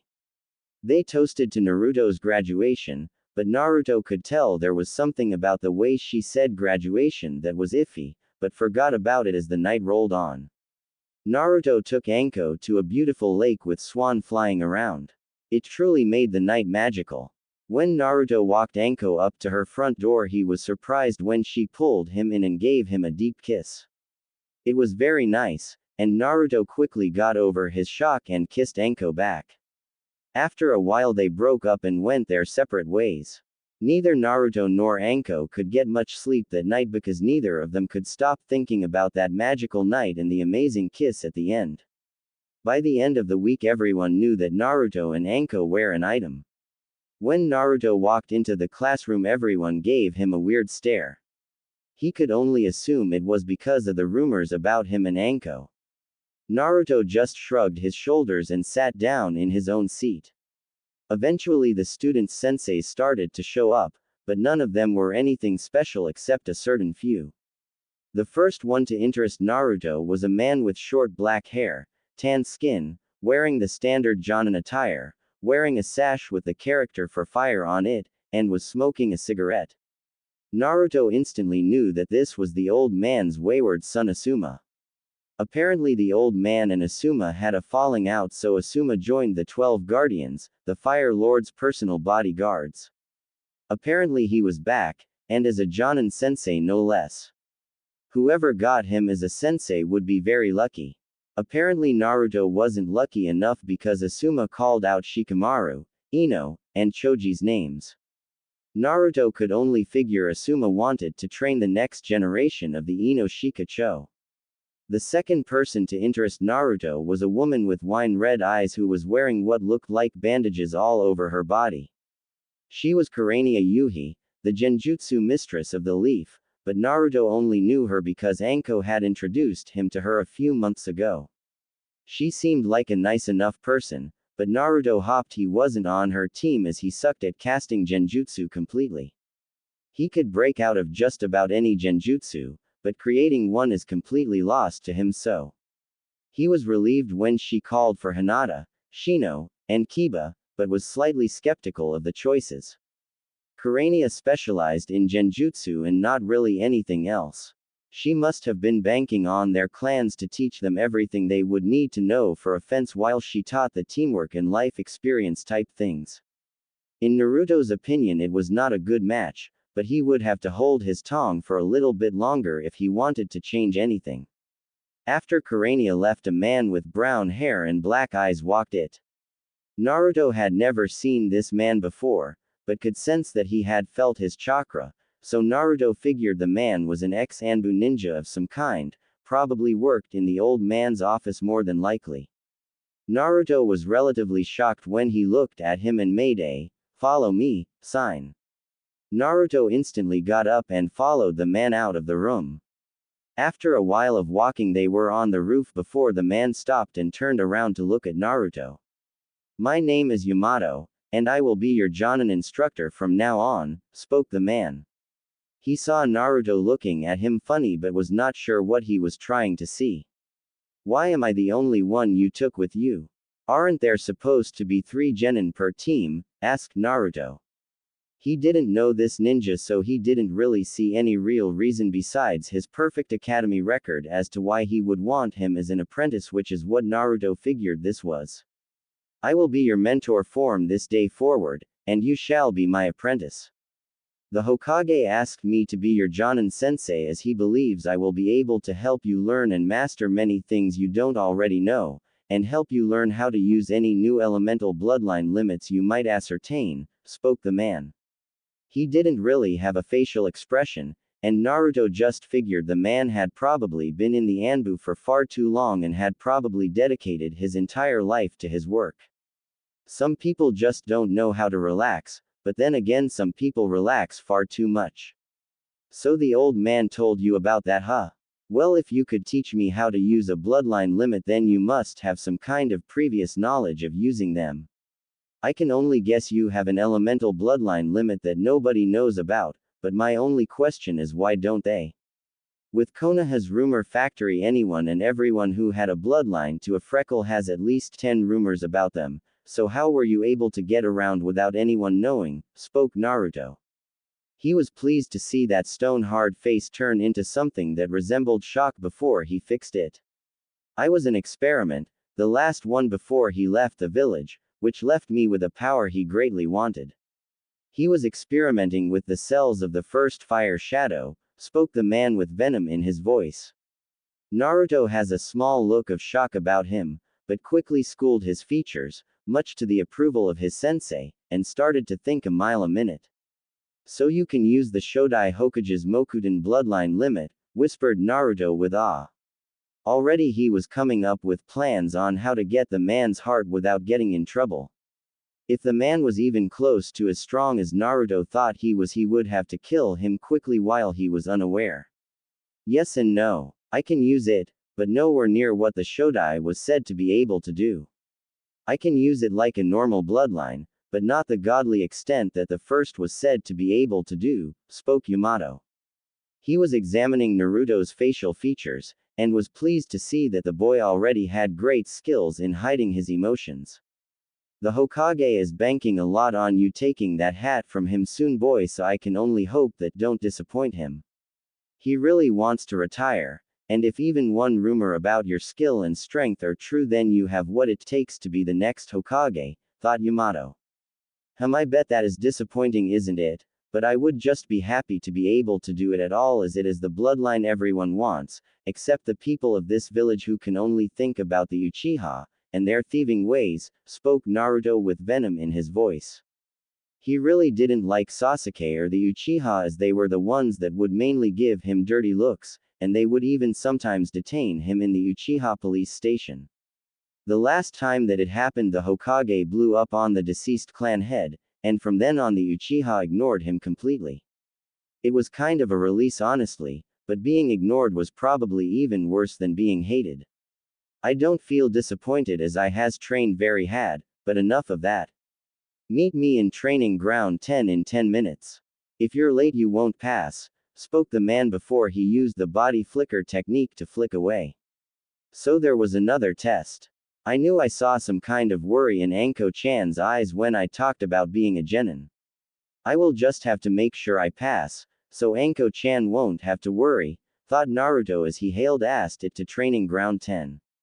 It only took him 4 minutes to get there, which shocked Yamato, but he quickly got over his shock and nodded his head. It looks like you're pretty fast, and have some good stamina as you don't seem out of breath. Okay, here is the test you will have to pass to actually become a genin. You will have to defeat me in combat.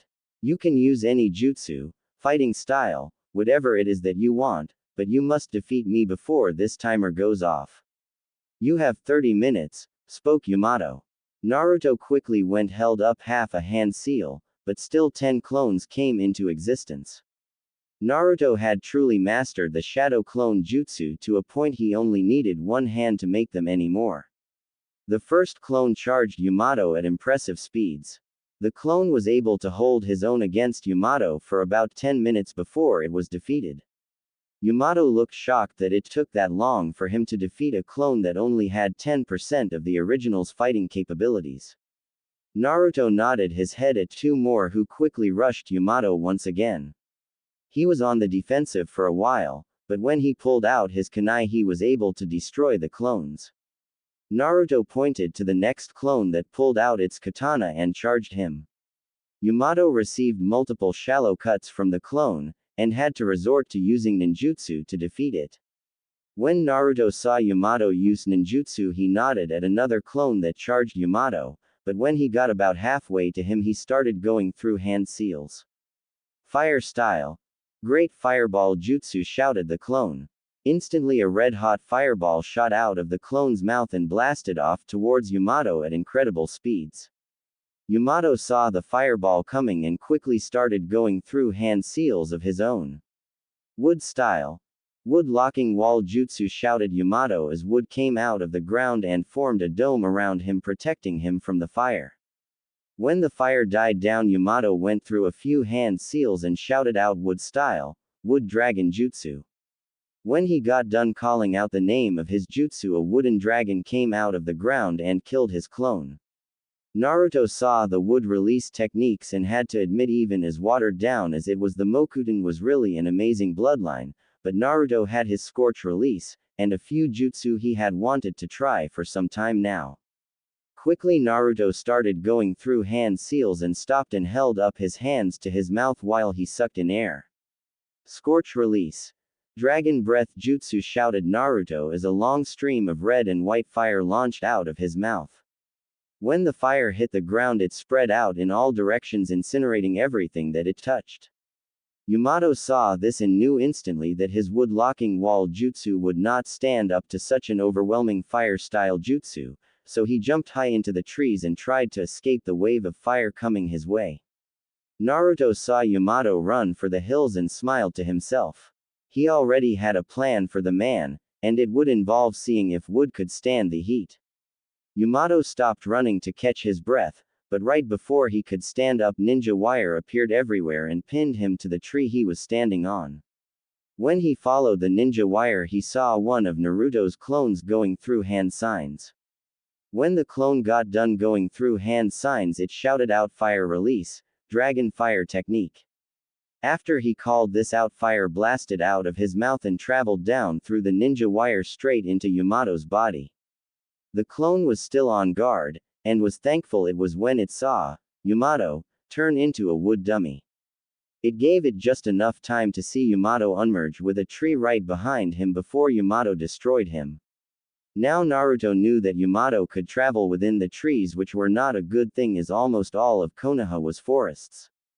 Naruto quickly thought up a way to smoke Yamato out of the trees.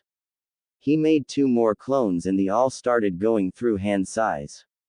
3 of the clones called out wind style, great breakthrough jutsu, the other 3 clones called out fire style, great fireball jutsu, and the real Naruto shouted out scorch release, dragon breath jutsu.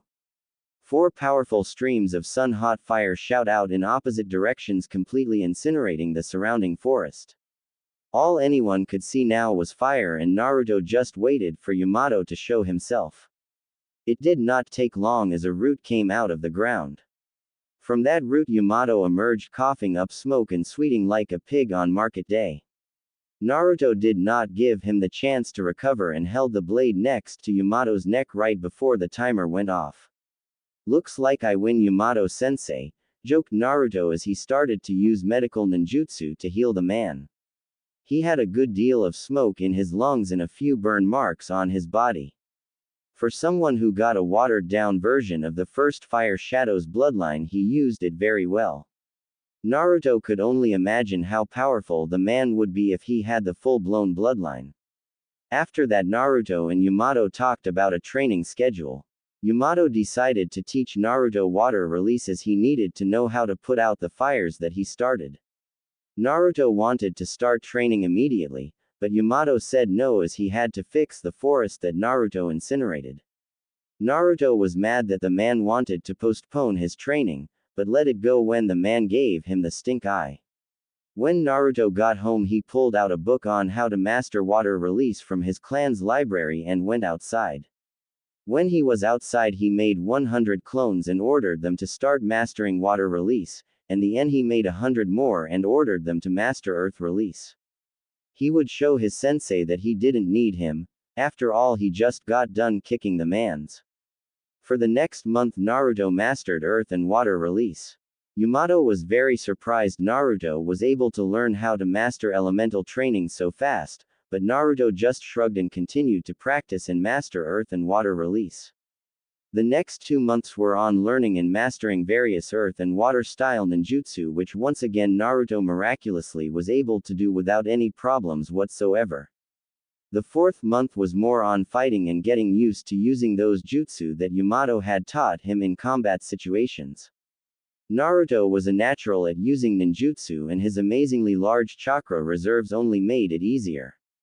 It was one of the reasons that Naruto could be considered a one-man army. One day while they were training, a rat-masked Anbu ninja jumped down from the trees and handed Yamato a message. "The Hokage needs to see you two as soon as possible. There is some trouble happening on one of the new Genin's mission. Apparently they got into some trouble and need some backup," spoke the Anbu ninja. "What can you expect with such a joke for an academy?" spoke Naruto as he looked at the Anbu ninja. "That is true," spoke the Anbu ninja before leaving using the body flicker technique. "Come, we need to get to the Hokage," spoke Yamato as he started to run in the direction of the Hokage's tower. "I know that. I was right here. This man is really working my nerves," thought Naruto as he ran behind Yamato. It didn't take long to get to the Hokage tower, and when they got inside, Naruto got a hug from the secretary and left a clone with her to catch them up as he did miss her. "Reporting for duty, Hokage-sama," spoke Yamato in a completely serious voice. Naruto may have found the man annoying, but he was a good ninja and was exactly how ninja should act when working. "Ah, good, you two are here. We have had some problems with Team 7's first C-ranked mission. Apparently the client lied to us, and it is actually a ranked mission and not a C-ranked one. Kakashi believes that with some backup they will be able to finish this mission without any fatalities, but just to be safe I have decided to send your team as Naruto-kun here as an expert medic, and Yamato, you are a ninja with lots of battle experience. Your mission is to assassinate Zabuza Momochi unless he leaves Wave Country, Gato of Gato Shipping, and any other rogue ninja residing inside of Wave Country. It will be a low S-ranked mission. Do you accept?" asked the Hokage. Yamato and Naruto nodded their heads and were off to Wave Country. "How long will it take for us to get to Wave Country?" asked Naruto as he and Yamato passed the entrance to Konoha. "It should only take an hour at the most, so keep a sharp eye out for any ambushes," spoke Yamato as they flew across the trees at amazing speeds. After an hour of running, they came upon a sight that even Yamato in his Anbu mode would have to admit was pitiful. Sasuke Uchiha was brooding so hard that little thunderclouds had materialized over his head. Sakura Haruno's eyes had hearts in them that neither Naruto nor Yamato could figure out how she did it, and said who had that smile that they both found creepy. The saddest of them all was the sensei that was letting it all happen just so he could read more of his pervert book. Both Yamato and Naruto were so mad they were close to snapping. When they jumped out of the trees, everyone's attention snapped in their direction. Sasuke looked angry, Sakura looked confused, Sai looked creepy, Kakashi was a pervert, and the bridge builder looked ready to wet himself, or he was just shaking because of how drunk he was. Ah, Yamato, I was wondering who they were going to send, spoke Kakashi with his eye smile. Naruto did not even give him a chance to even acknowledge him before snapping at him. I will be reporting the disgusting sight I saw that you call a team when we get back to Konoha Hatake. I don't care if you were an Anbu captain when you were still just a child. What I saw was ridiculous and it reflects poorly on all of Konoha. If you just want to sit around and read your pervert book, that is fine. I will have a quick chat with the Hokage and have you demoted to a chunin so you can play gate guard for the rest of your life, so you will have plenty of time to read your pervert books, spoke Naruto as he gave Kakashi a hard glare. Naruto, just because you were a hot shot coming out of the academy 4 months ago, I wouldn't suggest you threaten me, but that was as far as Kakashi got before Naruto cut him off again. I could still be a civilian, and if I saw that crap I would have reported it to the Hokage anyways. It is not a threat, Hatake, it is a promise. Unless you start cleaning your act, one suggest you find a chair you like because you'll need it for gate duty, spoke Naruto as he and Kakashi stared each other down. Yamato decided to intervene and put a stop to this nonsense. Kakashi, Naruto, stop this at once. Kakashi, Naruto is right. What we saw was a disgrace to the standards all Konoha nin try to preserve. Naruto, you should not speak to your commanding officer like that, chided Yamato as he stood in between both of them. Are you two here to be our backup?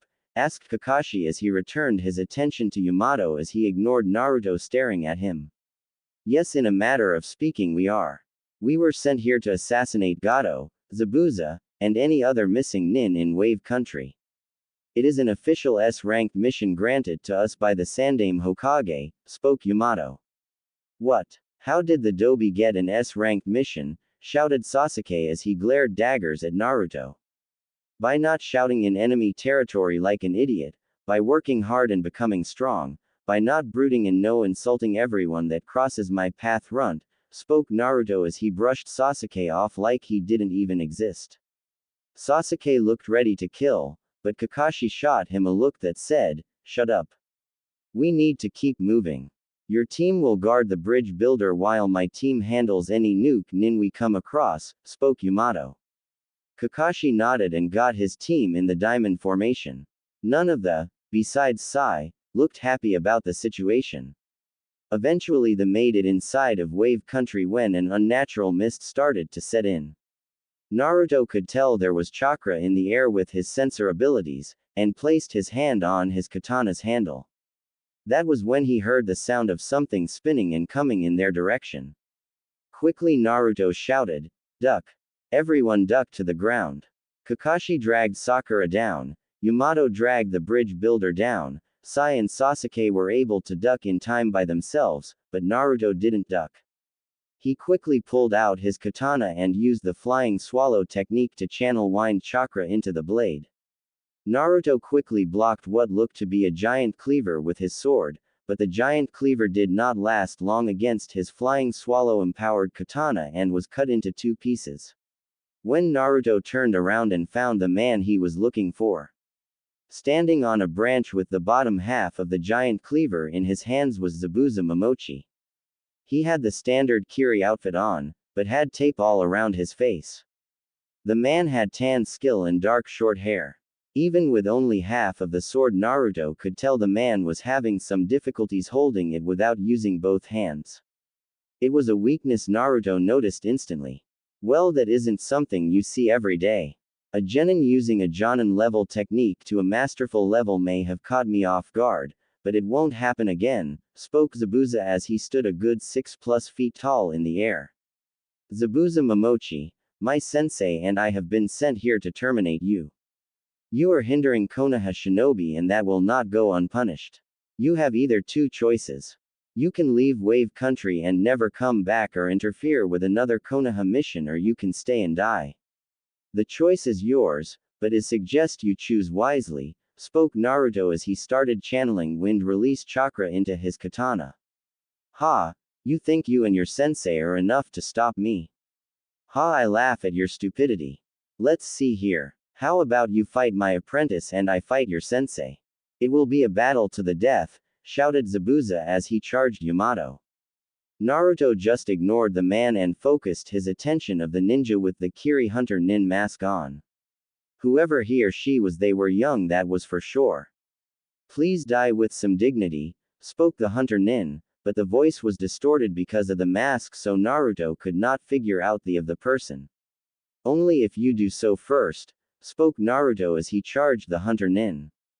The Hunter Nin quickly started going through hand signs before calling out 1,000 flying ice needles of death.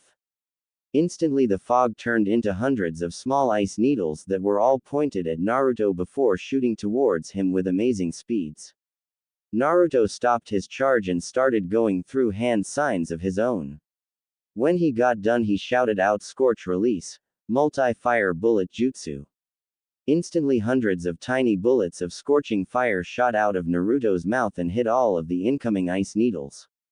The Hunter Nin looked surprised for some reason, but Naruto did not let it distract him, so he swung his katana and unleashed a powerful blade of wind chakra at the Hunter Nin. The chakra blade moved very fast, but damn if that Hunter Nin have the fastest hands he had ever seen. When the Hunter Nin got done going through hand signs, he shouted Ice Release, Ice Dome Jutsu. Instantly a dome of ice surrounded the Hunter Nin. Naruto thought his wind blade technique would easily cut through the Hunter Nin's little ice dome, but he was surprised when the ice dome stood strong. You are very strong, but you will not survive my next technique, spoke the Hunter Nin as he once again started going through hand signs.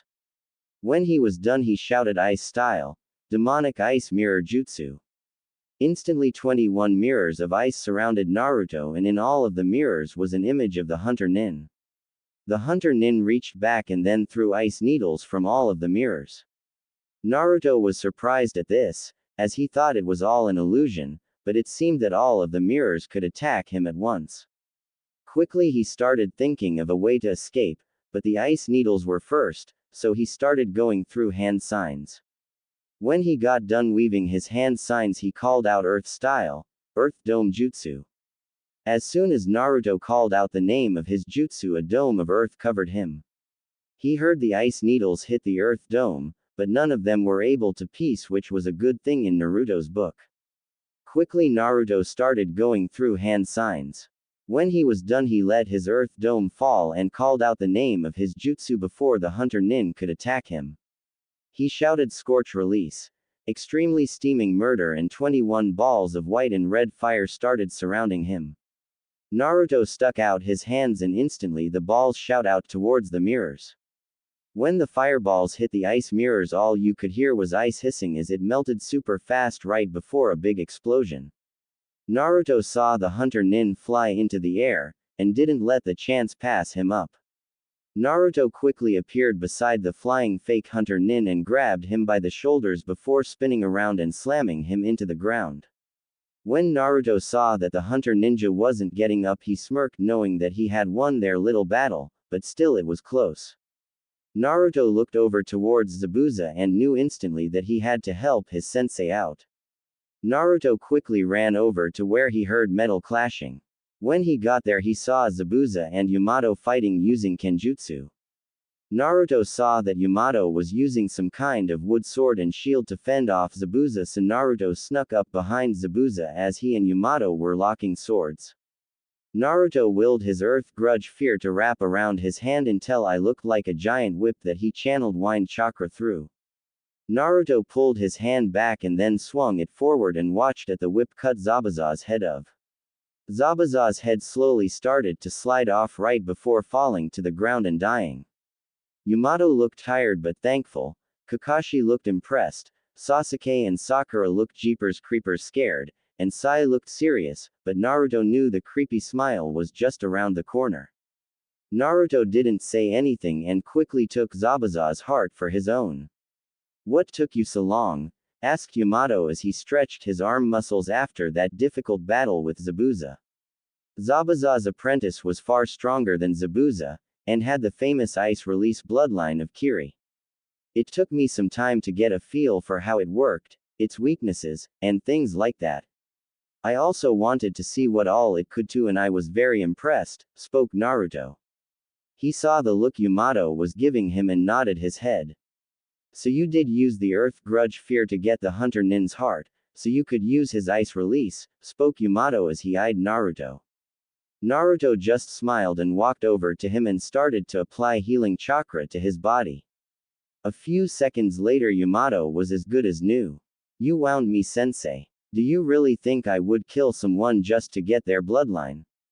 I am not that shallow, trust me, spoke Naruto with a faint smile on his face. Oh, then what did you do with him? Asked Yamato only to see Naruto point off to the side. The mist was clearing and soon Yamato could see the Hunter Nin in a small crater not moving. So you knocked him out, huh? Was all Yamato said before looking back at Naruto. So what are you going to do with him? Either convince him to join Konoha or let him go, spoke Naruto with a shrug of the shoulders. It seemed this wasn't sufficient for Sasuke though. Why are you helping that loser?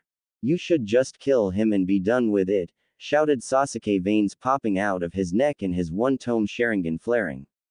Just what I would expect from a weakling who couldn't even protect himself, spoke Naruto as he stood up and walked over to the Hunter Nin and threw him over his shoulder. Sasuke went to attack Naruto, but Kakashi stopped him. The bridge builder's house was very nice, but his daughter was a gem.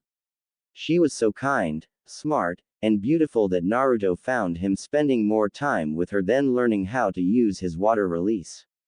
He did learn that even after 4 months Kakashi had not even taught his Genin tree walking, which was another thing Naruto was going to report to the Hokage. He knew the Hokage wouldn't do anything, but when he became Hokage he would have proof that Kakashi was not doing his job properly and demote him for sure. They stayed in Wave Country for a week, and in that time Naruto spent most of his time trying to convince Haku that life was still worth living and that he should really consider joining Konoha. Haku was a stubborn guy to say the least, but he didn't leave, which Naruto took as a good sign. Naruto knew the closer the bridge got to be complete the more likely Gato would come with whomever to try and kill the bridge builder.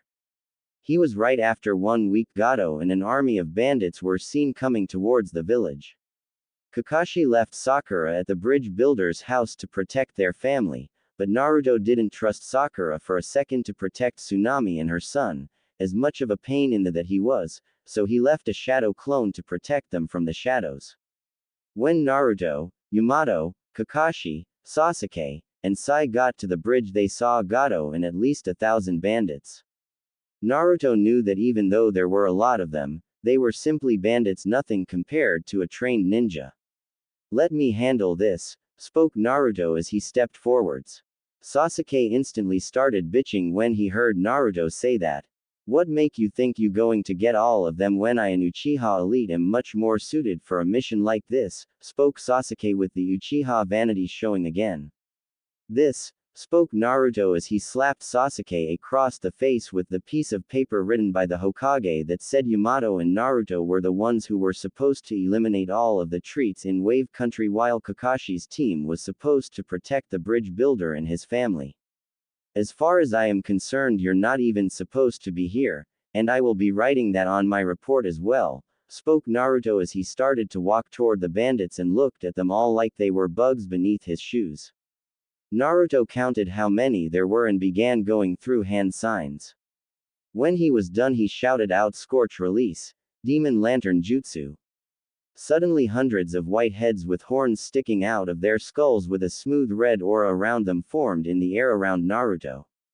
Using a mental command, Naruto sent the demon lanterns after the bandits with a smile on his face. The bandits saw this and stopped in their tracks. This wasn't like what they had been told. Gato had told them that all ninja could do was barely manipulate the elements to hide them or to confuse them. This didn't look like an illusion to them, and soon they started to run away. Unfortunately, they were not fast enough to outrun Naruto's Scorch Release Jutsu. The demon lanterns would crash into someone and then mummify them. It was a gruesome sight to behold. Each demon lantern had its own target and they would chase that person down until they ran into them. Just like many other Scorch Release Jutsu, this one caused all of the water in the victim's body to boil and then come out as steam, leaving the bodies nothing but mummified steam. Soon all that was left was Gato himself, though he was trying to run away with his little legs. Naruto wasn't about to let him get away and started to go through hand signs once again. Scorch style. Incinerating bullet jutsu, shouted Naruto as he pointed his index finger at Gato's escaping back. A small ball of white fire formed at the end of it right before Naruto pressed his thumb to the back of his index finger, causing the white ball of fire to shoot off towards Gato. The white ball of energy was incredibly fast and had a faint aura of red fire around it like a shooting star right before it pierced Gato's heart. After 3 seconds, Gato's body exploded in a giant white-hot explosion that left a large crater and incinerated all of the plant life around it as well. There was no body left to recover after that. After that, the villagers partied for 3 days straight. They were easily able to afford it as Naruto had transferred all of Gato's assets to Wave Country and made sure that everyone got their fair share of the money. With Gato gone, they were easily able to get supplies, but Naruto had to remind them that they did have to pay for the S&C rank mission, but they were not worried as with the money they got from Gato they easily were able to pay for the missions. As they left, Tazuna told Naruto that they were going to name the bridge after him, but he asked them to use his last name as it would last much longer. They all agreed and soon the Great Uzumaki Bridge was formed. After much talk, Naruto was able to convince Haku to come back to Konoha with him. The executioner's blade was strapped to Haku's back, and Naruto promised him he could keep it as a gift. Haku seemed a bit shy, but other than that he was a good guy. Naruto was happy he had decided to join Konoha because it would be a pain in the to complain to the Hokage that Kakashi was doing a botched job when he let someone who attacked Konoha ninja go. The thing that surprised Naruto the most was when Tsunami told him that she had fallen for him, and that she was heartbroken to see him leave. Naruto knew he was going to catch fire from Anko later, but he also knew he would have to repopulate the Uzumaki clan, so he had agreed to the CRA, so now he would need multiple wives to bear him multiple children. He informed Tsunami that if she was willing to share him, then he would love for her to come with him to Konoha. They instantly gave him a very deep kiss, and agreed to it. When he asked her what about her son, she said that he and his grandfather were going to go around Wave Country and help out all of the people there, so she would have been left alone anyways. Naruto just smiled at her, tossed her on his back making her blush brightly, and hauled to Konoha. Naruto wouldn't saw that life had been great for him this past month, while he defiantly couldn't say it was all bad either. He had saved a country, met someone special, killed a too powerful nuke ninja, gained a new heart and had gained access to a new element. He also had gotten Haku to join Konoha, and better yet he agreed to restart the Yuki clan here in Konoha, making him, Naruto, and Sasuke the last of their clans here in Konoha. They had a lot to live up to, true, but Naruto knew they could do it. Naruto had gotten in touch with Tazuna telling him he had a paying job in Konoha for him. Naruto told him he wanted him to create a clan compound close to Naruto's clan compound. He wanted them to be like the Nara, Yamanaka, and Akamichi clans in the future. He could see it now, the Yuki Uzumaki alliance. It had a nice ring to it. Of course he did pay with a small fraction of the money he got from one of Gato's secret banks. He made sure the people of Wave had way more than they would ever need, and then took the rest for the Uzumaki clan, though now a portion of it was going to the Yuki clan. Haku had been against it at first, but it was kind of hard to start up a clan with no money and no members, so he begrudgingly accepted it. Naruto should have been really happy, excited to have the chance to learn some new ninjutsu skills, a new element, as well as a train with someone his age who was almost as strong as him. He should have been shouting at the top of his lungs about how great life was for him, but there was one part of his life that dragged down his day, and drowned his joy, Anko. When Anko had seen Naruto, she instantly ran up to him and smothered him with passionate kisses that made Sakura and Sasuke blush and Kakashi chuckle perverted. Naruto's own captain still had that stony look, and the other guy, Sai, had that creepy smile still plastered on his face. This was great. Naruto loved Anko's affection, but then doom and gloom set in.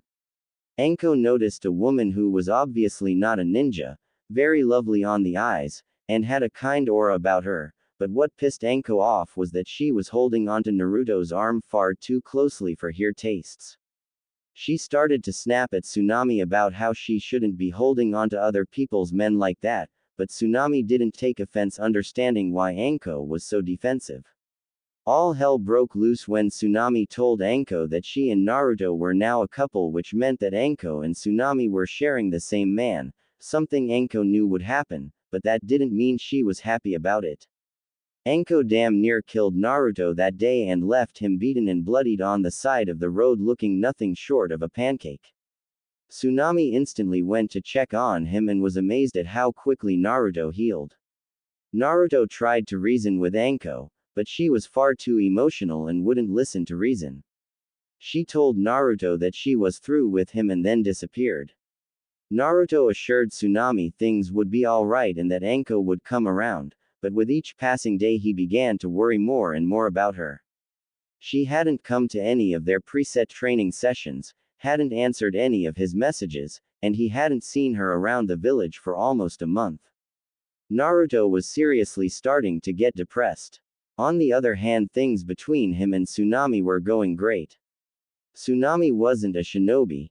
She was a very kind, loving, good-hearted housewife. She quickly made friends with Naruto's neighbors and would go visit the other housewives around their neighborhood. This really helped Naruto out around the village. People were already starting to like him more and more, having a gossip network through Tsunami about Naruto, showing them he was a great guy and he wasn't doing anything weird when nobody was looking. The housewives and even their husbands thought that everything Tsunami was telling them was the truth, because honestly she had no reason to lie. This was a lie. Naruto was teaching Tsunami a few things about being a ninja, though not ninjutsu, but things like hiding in plain sight, stealing, and other skills like information's gathering. This made Tsunami much more deadly and nobody but Naruto knew the difference. Naruto and Tsunami had so much fun together. When Naruto would wake up, she would be right there holding onto him with that dreamy look on her face as she slept with a cute look on her face. They hadn't done that. One reason was because Naruto wasn't ready, and because he felt he would be betraying Anko somehow. Tsunami kept Naruto's place clean, always had something to eat ready for him, and would bring him bento lunches when he was out training. Naruto really appreciated her helping him out, though secretly he was a little worried. He was a genin living in a clan house with his girlfriend, but he didn't like thinking he was living off of his family's money. He wanted to hurry up and become a chunin so he could support both him and Tsunami on his own, without relying on his dead family. He wanted them to see that he could prevail even on his own and protect and provide for the one he cared about all on his own. Knock knock knock. Oh Naruto-kun, someone is at the door, could you get that for me? Called Tsunami in a sing-song voice from the kitchen. She loved her new life so much that every day when she would wake up she would count to 10 and pray that it wasn't a dream. Naruto was such a great guy. He was handsome even if a little young, he was kind, strong, could support the both of them and maybe one day a child of their own, and best of all he had this animal magnetism about him. Just being close to him made her mind fog over, her body would start to get all hot and bothered, followed by very dirty thoughts. She didn't want to come off as that type of woman, but it just felt so natural. She was able to restrain herself with tons of willpower, and promised herself she would wait until Naruto was ready, no matter how much she had to suffer. She was able to occupy her time with one of her favorite pastimes, housework. She loved cooking more than anything and would always make Naruto a nice breakfast that she could proudly say he always loved. Her favorite part of cooking was making his lunch and then taking it out to him wherever he would be training. He would always flash her that shining smile full of perfectly straight white teeth with elongated fangs and would eat and talk with her. After that she would stick around, sometimes for hours, and watch his sweaty body go through taijutsu stances or watch as he practiced new ninjutsu techniques. "All right," shouted Naruto as he walked up the front door. He slid it open and saw his sensei looking down at him. Naruto did the only thing he could think of when he saw that stony face. He rose up one hand and, keeping a straight face, gave the man a peace sign with his fingers. His teacher was not impressed, but didn't say anything, so predictable. "Yo, sensei, what are you doing here?" asked Naruto since his teacher never came to his house. He always had to meet him somewhere far away, like in the furthest part of the forest on the other side of the village. "I have decided to put you in the Chunin exams. I think you're ready for it, and if you make it far enough you might become a Chunin by the end of the year," spoke the man as he handed Naruto a scroll full of information about the Chunin exam and the rules. "Pretty cool, though I wish I had mastered water release and learned some ice release techniques," spoke Naruto as he read through the scroll. It was pretty straightforward, nothing overly complex, and as amazing as it seemed they would be allowed to kill one another, not something Naruto figured the old man would condone. "You are lucky to have come as far as you have with your water release. You can't expect to master both water and ice release in 1 month, spoke Yamato with a hint of annoyance in his voice. Naruto didn't do anything to acknowledge he had heard it, but he smirked on the inside knowing that his sensei was jealous.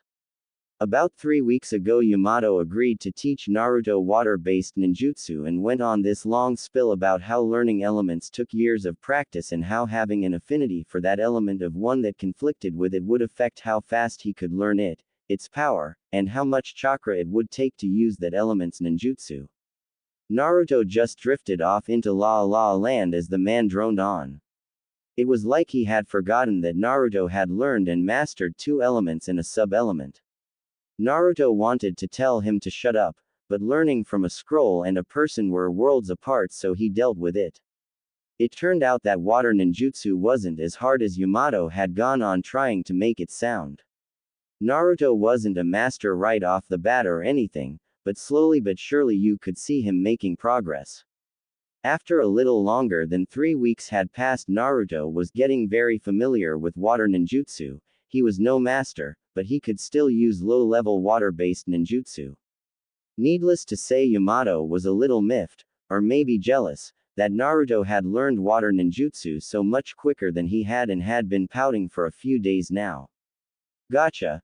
So is there anything else you wanted to let me know about?"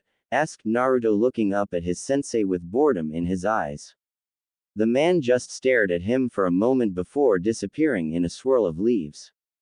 "Jerk," thought Naruto. "Who was at the door?" "Naruto-kun," asked Tsunami as she came out of the kitchen and walked towards Naruto.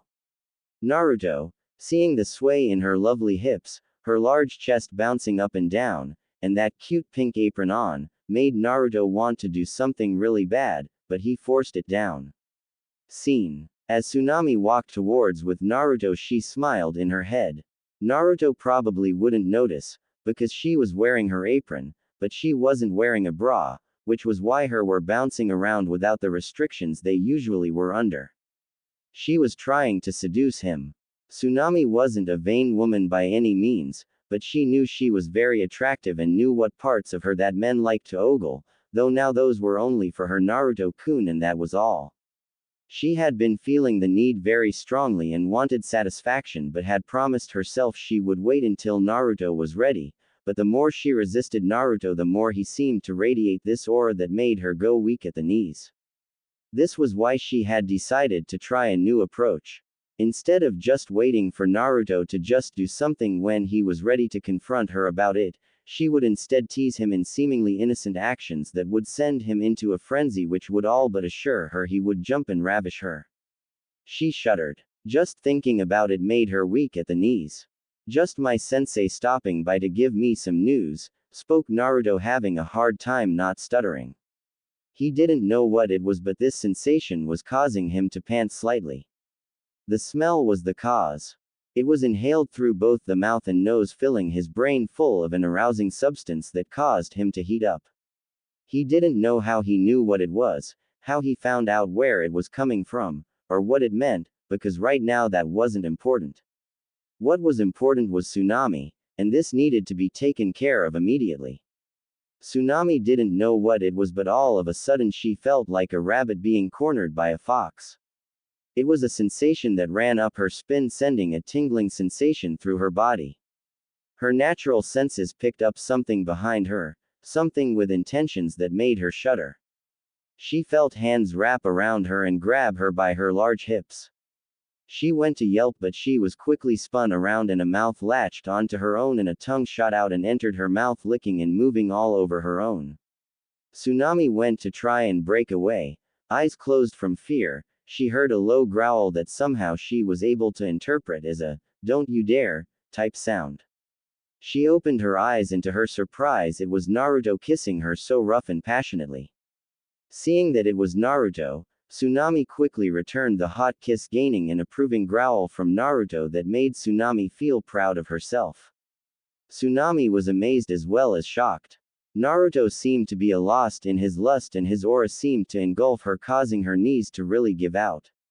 Tsunami fell to her knees, making her head lower than Naruto, which he took advantage of and completely dominated her mouth. Tsunami wasn't a pro in these types of things, though she did have 2 husbands before Naruto. They were not what you would call love-making masters. They didn't last long, they were far too gentle and passive, or were kind of reclusive and only gave her the bare amount of physical attention. This kiss was something that she had never experienced, but still she was older than he was, more experienced, and yet here she was being completely led by the tongue, by his tongue. Tsunami let out an eep sound when she felt something grab hold of her right and could see out of her peripheral vision that Naruto was now gripping her and was groping it. She let out a moan as she felt her teeth, her tongue, and her cheeks being licked and covered by Naruto's saliva while her was being groped and rubbed by Naruto's possessive hands. Soon both of his hands were playing with her with great enthusiasm, causing Tsunami to moan. Naruto felt like ecstasy was running through his body instead of blood, because the feelings coursing through him were almost too much for him to contain.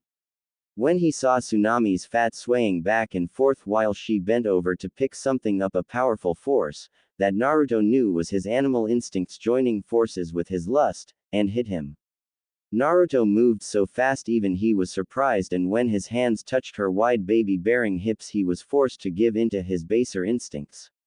He spun Tsunami around and latched onto her mouth and forced his tongue down her throat and began licking all over her mouth, trying to spread his scent all over her as his hands moved up and down her back and arms. When he felt her try and get away from him he wasn't happy and let out a growl that she seemed to get. When she saw it was him she instantly returned his kiss, but that wasn't good enough for Naruto. She had tried to defy him, and even if she didn't know it had been him his instincts wouldn't let this go by, so he dominated her mouth completely, making sure she knew who was in charge here. She was a good girl. She was moaning softly as Naruto's tongue coated her mouth with his saliva when he felt something brush up against the boner in his pants. When he looked down he saw it had been her giant DD cup brushing against his dick. Naruto smiled and reached down and grasped one with one of his hands, causing Tsunami to gasp. Naruto was having fun with this, and the more he enjoyed it the animalistic he became. The thought of dominating her and making her his and his alone was such an intoxicating feeling that he had trouble not doing it immediately. As he played with her he felt her which were hard brush up against his palm. Naruto smiled and grabbed onto her other with his other hand and continued to fondle them. By now Tsunami was nothing but a moaning pile of goo in his hands. He didn't know why he did it, only that he knew he would get a great sense of satisfaction from it. Naruto simultaneously grabbed hold of Tsunami's with his index and thumbs and twisted them both at once. There was a drop-dead and loud